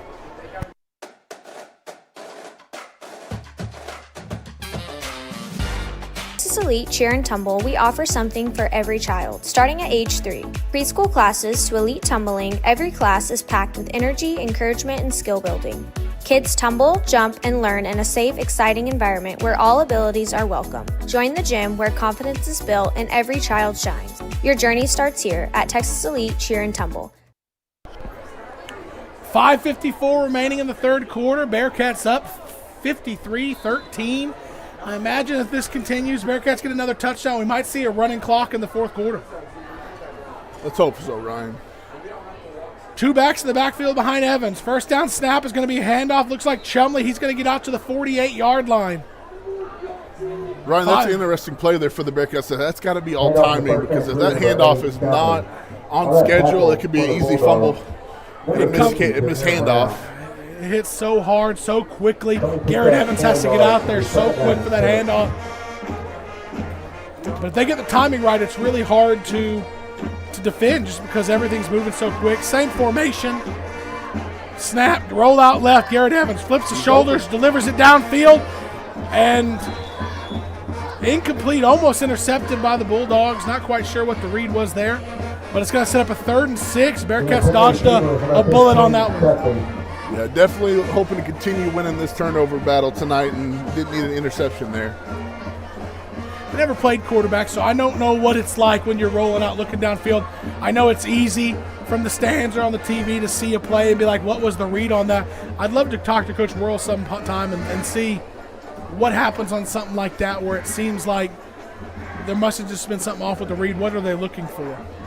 3rd and 6. It's going to be a pitch out. Caden Davis going to try to get the edge. Good blocking. He's going to turn the corner. He's going to get the line to gain and trucks a man out across the Bulldog 40 into Bulldog territory for a Pilot Point 1st down. Ryan, something on that bootleg that we like to do, I'm kind of interested in, like you said, talk to Coach Worrell about, is we tend to roll to the left side, which is not the dominant side for Garrett Evans here. So where he's having to throw across his body, I wonder if that's impacting the throw whatsoever. Yeah, I think you tend to see him more roll to the right, a little bit easier for a right-handed quarterback. So when he's not being pressured, Garrett Evans does a really good job of getting his shoulders turned to deliver a good ball when he's not being pressured. That is a challenge when he's being pressured. I formation here, 1st and 10 at the Bulldog 40. Garrett Evans takes a snap, roll out right this time, looking down the field, has time, delivers a strike. That might be Stuckley. 20, 15, Stuckley's going to get it in the end zone for a Bearcat touchdown. Cade Stuckley with his first touchdown of the year, rolling right on the pass play. Garrett Evans delivers a strike for a Bearcat touchdown. I don't know who the play caller is, but they got to be listening to me. Right, Ryan? I mean, they're in the next door, maybe. The coaches are in the room next to us. I'm beginning to think that there might be something to that. Really making me seem like I know what I'm doing here. I never played quarterback either. But. Well, what people learn in the Custom Roofing and Construction pregame show is if you don't know something, you'll just straight up say, I have no idea how to do that. That is fact. Yeah. Torres has the PAT set up, ready to go. Snap is low. Fire. Caden David rolling out. Looking in the end zone. He's going to reverse field. He has a chance to just run it in himself. Running it in. And he's going to get it in the end zone. Takes contact across the goal line. Flag comes out. I wonder if that's going to be on the attempted tackle or if that's going to be on something else. Yeah, that's got to be on the tackle. He was clearly in the end zone. The play was over. They're waving the flag, so it's nothing. I think it might have been – we'll get to it after the break. 4:35 left in the third quarter. Pilot Point 61, Howe 13. Are you ready to buy a home? Call Chase Pearson at Supreme Lending. Fast closings, expert advice, and personal service that will make the mortgage process easy. Whether you're buying or refinancing, Chase gets it done. Call him today at 972-559-0952. Hey Pilot Point, it's Chance Kirby with Direct Real Estate. I know in this market you need accurate local information to help you make wise decisions for you and your family. That's why I created the Lake Ray Roberts Real Estate Report. It provides you valuable insight specifically focused on our market. This is not a generic DFW-wide report that none of you can use. It's actual, local, timely information that you need. Please scan the QR code to subscribe. Now let's get you back to the game. 4:35 left in the third quarter. I want to just talk about the atmosphere here at Massey Stadium. The place is not at capacity, but it's pretty full. Lots of people in the stands, lots of people walking around. There's concessions in the bathroom, the music playing, and the dead ball moments. The atmosphere here at this football games now are really great, bringing a lot of people back to these football games here at Massey Stadium. Definitely an electric atmosphere for us here, Ryan. And the Bearcats are doing their job providing an electric performance tonight, up 61-13. Well, like I said, if it's been a few years since you've been out to Massey Stadium to see the Bearcats play live, this experience is, I think, if you're in town on a Friday night, it's worth being out here and seeing the Friday night lights and being part of this atmosphere. Fair catch on the kickoff, and it's going to be Bulldog ball at their own 27. Ryan, he learned from that last pooch kick, but he also watched that ball all the way into his helmet. This time he got lucky to catch that thing. Yeah. Well, I'm surprised. Maybe after Coach Worrell seeing that ball taken back for a touchdown, saying, hey, let's do the safe part on our end and let the Bulldogs take a risk if they want to. And the Bulldogs said, no, we'll just take the ball where you give it to us and try to get something going on offense. Absolutely. Shout out to everybody in the chats tonight, Facebook, YouTube. Thanks for being here with us for this Pilot Point dominant performance so far here. 4:33 left in the third quarter. Still a good amount of football to be played to start seeing some of this Bearcat depth get on the field. Snap from Bender. Knocks bounds, slow plays it, ends up sneaking out and getting 2 or 3 yards. What originally looked like maybe a 2 or 3 yard loss. Yeah. Bearcats are coming out, firing off the football here, getting good penetration to stop the run game in the second half. Ball teed up at their own 30-yard line for the Bulldogs. Going to set up 2nd and 7. Shout out to the chain crew here with the new technology, digital display all the way across the field. Can see the down and distance here. It's the small things that makes people's lives easier here at Massey Stadium. Bender with the quarterback keep out the right side. He's going to get up a big chunk of what was needed. Oh, the spot was a little further back than I thought it would be. Going to set up a third and 3 here for the Bulldogs. It's a good opportunity ahead of the chains to maybe convert this first down. Ron, I don't know if they're going to be throwing on this one. They might try that delay handoff to Knox again. Not in this formation. They're under center, single back, motion right to left, quarterback. A Fred Flintstone twinkle toe quarterback sneak. But hey, It worked. It worked. He did not look excited to run that play, though. Yeah, definitely had those twinkle toes going, but he was able to twinkle toe all the way across the line to gain for a Bulldog first down. Ryan, I haven't noticed this, but I wonder if Deacon Bender is also on the defense as well. He's got to have a pretty long game, if he's playing both sides of the ball. Well, talking about that, Jacob Griffo, who's the defensive star for them on the offensive side as well, he's out there, and you can see he's going through it. You can see he is fatigued. He's having a hard time here keeping it up. Snap, handoff, Knox had a good chance to get some yards there, but the Bearcats upended him only for one. Knox bounds on the carry, 1 yard there for the Bulldogs. Great play there by the defense. I didn't catch the number on who was in there, but Carter Locke on the tackle. Yeah, but somebody before that came in almost like a blitz and was able to get in the way of the pulling lineman. Didn't allow them to get upfield and make some blocks. So good play there. Takes a team. 2 receivers left, 2 right for the Bulldogs. Spread formation, and this is going to be a quarterback keep. And nowhere to go. Back to the line of scrimmage. Man, I know they might have watched the film last week and thought they might have good success with the quarterback dive. But if you remember last week against Lindsay, when that quarterback would get it, there generally wouldn't be anywhere for him to go. He would dance and he would find a spot, and that was what made him so good. So Howe's just not been able to replicate that tonight, but they keep going back to it for no real results. Yeah, Deacon Bender is a good athlete, but he's not the quarterback that we faced last week. The kid from Lindsay was able to make some spectacular plays. This is going to be another run right up the middle for Bender for no gain. Setting up a 4th and 10. They're definitely committed to the counter play. It's 4th down. Like I said, I mean, you watch film, you develop a game plan, but you couldn't. What the Lindsay quarterback did is not really replicable unless you have an equal athlete. And like you said, it's just not been there tonight for the Bulldogs from Deacon Bender. Punt formation for the Bulldogs. Snap is good, and the kick is up down the Howe sideline, and it's going to bounce and take a Bulldog bounce down inside Bearcat territory down to the Bearcat 29 before it's knocked out of bounds. 58 seconds left in the third quarter. Pilot Point 61, Howe 13. In 2014, Uppercut Granite was founded with a mission to provide the highest quality fabrication and installation services to home builders, homeowners, and commercial contractors in the DFW and southern Oklahoma areas. With more than 50 years of combined experience in the countertop fabrication industry, the partners of Uppercut Granite possess the skills and expertise necessary to complete even the most difficult projects. Visit Uppercut Granite showroom at 1235 J.C. Lane in Pilot Point, Texas, or call 940-765-3525 to schedule an appointment. Go Bearcats. Looking for the perfect lawn without the hassle? Perfect Turf has you covered. From expert weed control and premium fertilization to full sod installation and artificial turf that looks lush year-round. We bring the green, so you don't have to. Visit PerfectTurfTX.com for more information. And we're back here, 1st and 10 from their own 29. Next week, the Bearcats kick off district play at home against Dallas Madison. We talked about pregame, this being a springboard getting us into district. That'll start next week. Dallas Madison has been putting up points. If you've been keeping up with the 6-3A scoreboard, first down play is a pitch. That looks like Drevion James. He's going to get it out across the 35. That's 7-8 yards on that first down carry by Drevion James, setting up a 2nd and 2.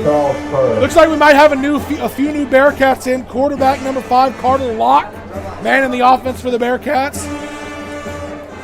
We might see seen all of the Chumley and David carries that we're going to see tonight. They're both here on the sidelines, Ryan, to get them some rest. We've got a tough opponent next week in Dallas Madison, so going to need their best effort next week. 2 backs behind Carter Locke. Snap. It's going to be a pitch. Drevion James again. He's going to try to get a hole out across the 40, and he's going to get a Bearcat first down. Chumley, 12 carries, 80 yards, and a touchdown. David, 9 carries, 91 yards, and 2 touchdowns. So in the first half early, we really leaned on them. Collectively amongst the two, only 21 touches for them so far in this game. And we are through 3 quarters here at Massey Stadium with your Bearcats 61, Howe Bulldogs 13. Serving Pilot Point since 1878, the Post-Signal is your trusted source for hometown news. From local sports and school events to community milestones, we cover what matters most. Stay connected and subscribe today at postsignal.com. Ready for a smile that you truly love? At Pilot Point Dentistry, we provide friendly, personalized care for the whole family, right here in Pilot Point. Come join our dental family and experience expert care with a personal touch. Call us today at 940-686-2201. Pilot Point, your new hangout is here. Moto and Latte, where coffee meets community. From handcrafted espresso to fresh roasted beans, it's the fuel to your road ahead. Come and see us at 110 East Liberty Street in downtown Pilot Point.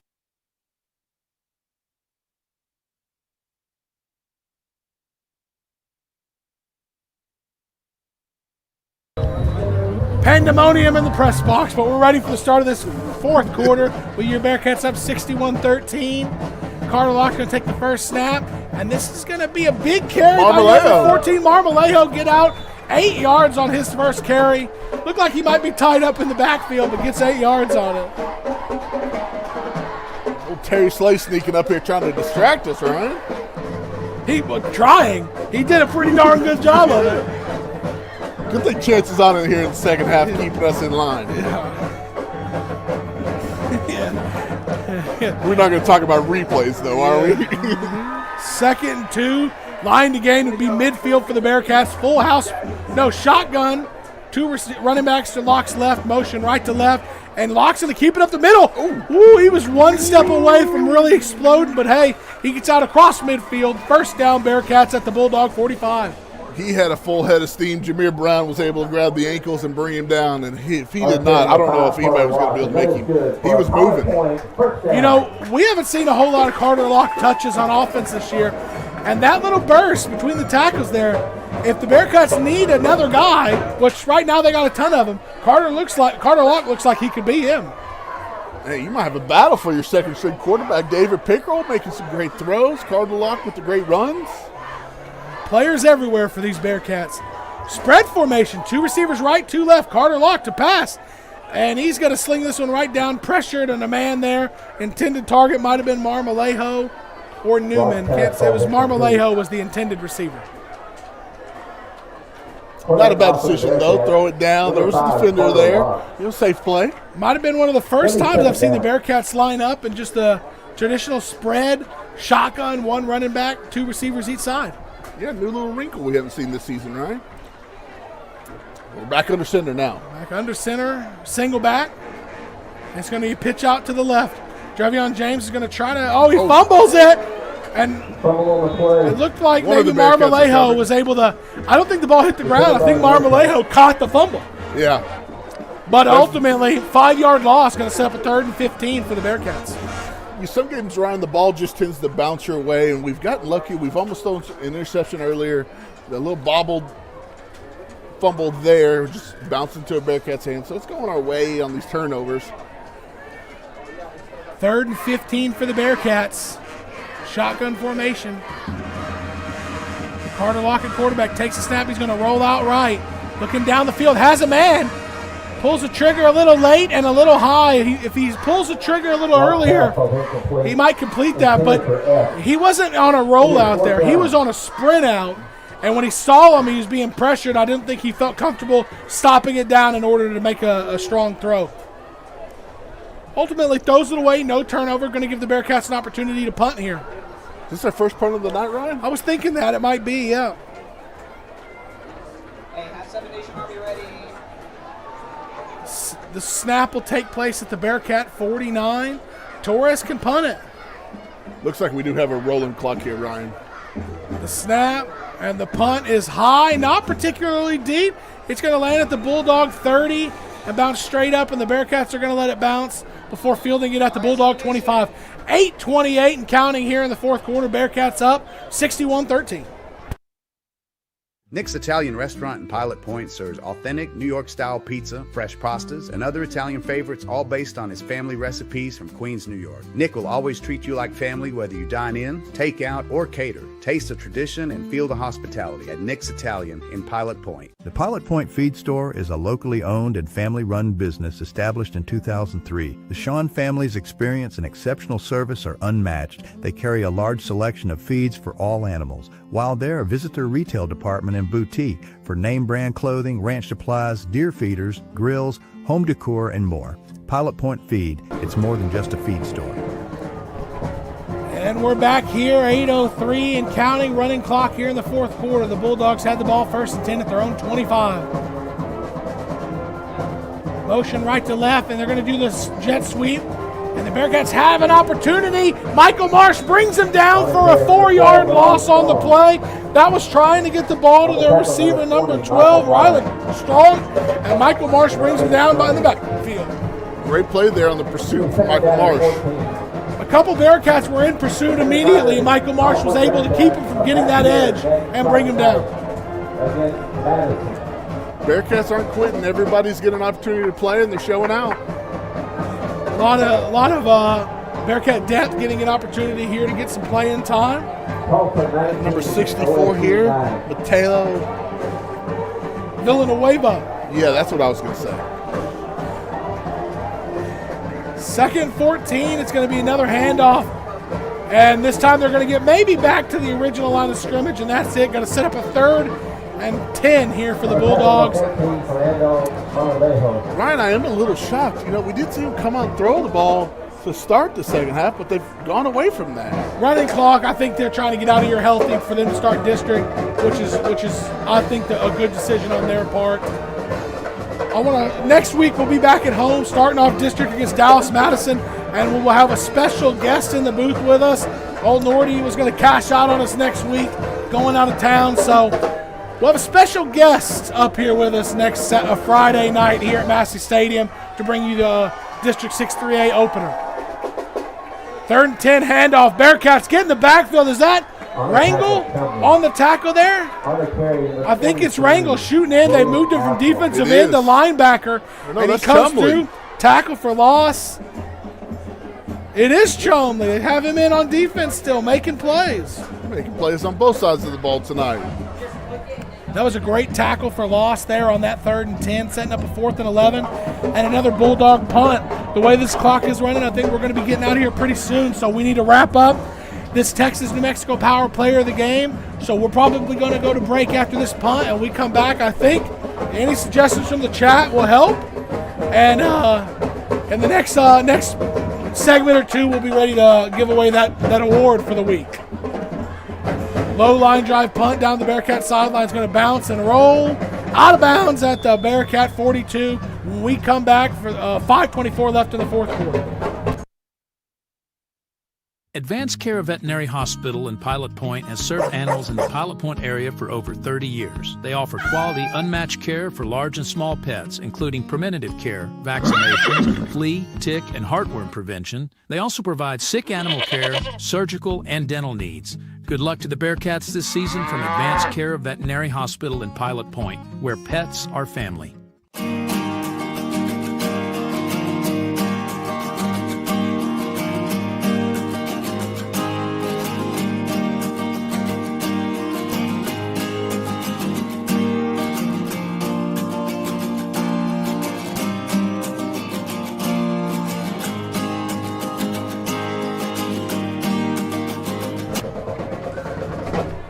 4:30 and counting here in the fourth quarter. Bearcat offense back on the field for what's probably going to be one final drive in the game.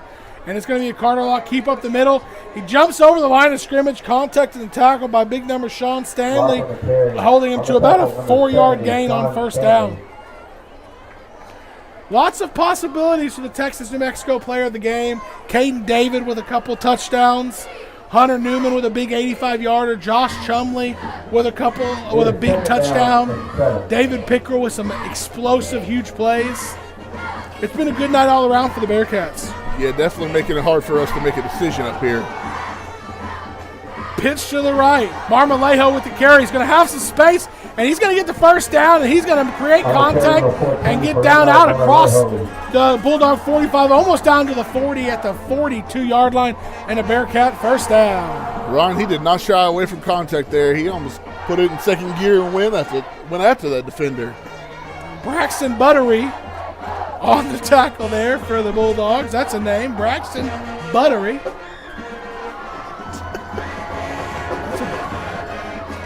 Well, I think we're ready to do it. I think David Pickrell has earned it tonight with the huge 60-yard kick return for the touchdown and the 75-yard pick six. He's just adding on to the big playability we've seen through the first couple of weeks of this season. He definitely earned it tonight, Ryan. Definitely a big spark plug for the Bearcats in the second half. The last time we were here at Massey Stadium, I remember we were giving away the player of the game to Caden David, and he busted a big play down the right sideline and got in the end zone. And I made the comment, he's saying, it's not too late to get my name in the mix here. Well, he did it early enough tonight. We had enough time to create the graphic with his name on it. David Pickrell taking home his first Texas-New Mexico Power Player of the Game award this season.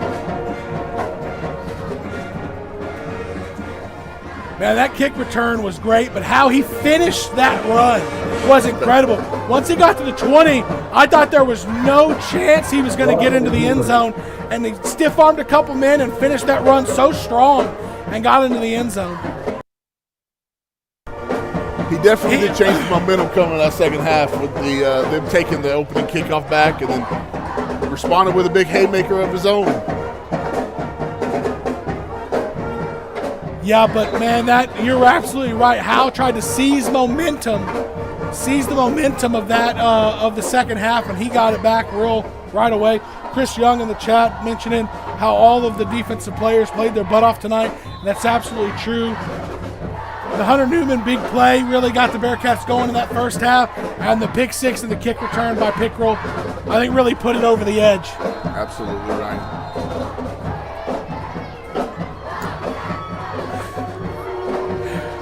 Under 1 minute and 40 seconds left in the fourth quarter. 4-4 for the Bearcats. And if they can get one more first down, they won't have to punt or won't turn it over on downs, and we can get out of here. We'll see if they can convert in this 4th and 4. I think Howe is anxious to get out of here just as much as anybody. That's for sure. Got a minute and 16 left to go. Maybe we throw a Hail Mary here, Ryan. You never know. Shotgun formation, Carter Lock motion left to right. Snap, and Carter Lock's just going to keep it up the middle. Sidestep, drags a man. He might have gotten the line to gain, and if he did, that's going to be the ball game. Pilot Point might have to snap it one more time. Victory formation, and we can get out of here with a victory. For those of you that have a drive in front of you, or those of you who want to listen in general, tonight we'll be making an appearance on KRLD with Steve Sparkman. 10:23 is the segment time. Well, we're going to talk about kind of the revival of the Bearcats, how the excitement of the program, the atmosphere of the stadium, and how Pilot Point's now showing up to these games and able to put lots of points on the scoreboard, and get Pilot Point backing in a winning mindset again. So it's going to be exciting to talk to our friend Steve over there at KRLD. And that's going to do it here for the Bearcats tonight. Wrapping up district, moving to 3-1 on the season with an impressive, dominant 61-13 win over the Howe Bulldogs. How about that? What a great night for the Bearcats, Ryan. Great night for the Bearcats. Remember, a week from tonight we'll be right here, G.A. Moore Jr. Field at Massey Stadium, and where the Bearcats will kick off district play and look to improve to maybe 4-1 on the season next week. Definitely looking forward to it. Unfortunately, I won't be here, but with that special guest coming in, hopefully he does a good job. If only you could find the stream somewhere to watch and engage and be a part of it, that would be pretty cool. I might jump in the chat. You never know. Yeah. Like and subscribe, everybody. Reminder about the KRLD segment, 10:80 a.m. And we'll be there at 10:23 p.m. tonight to talk about the Bearcats. Want to thanks to all the sponsors. Thanks to Chance producing, Roger with the camera, and it's a victory tonight at Massey Stadium. Pilot Point 61, Howe 13. Go Bearcats! Go Bearcats!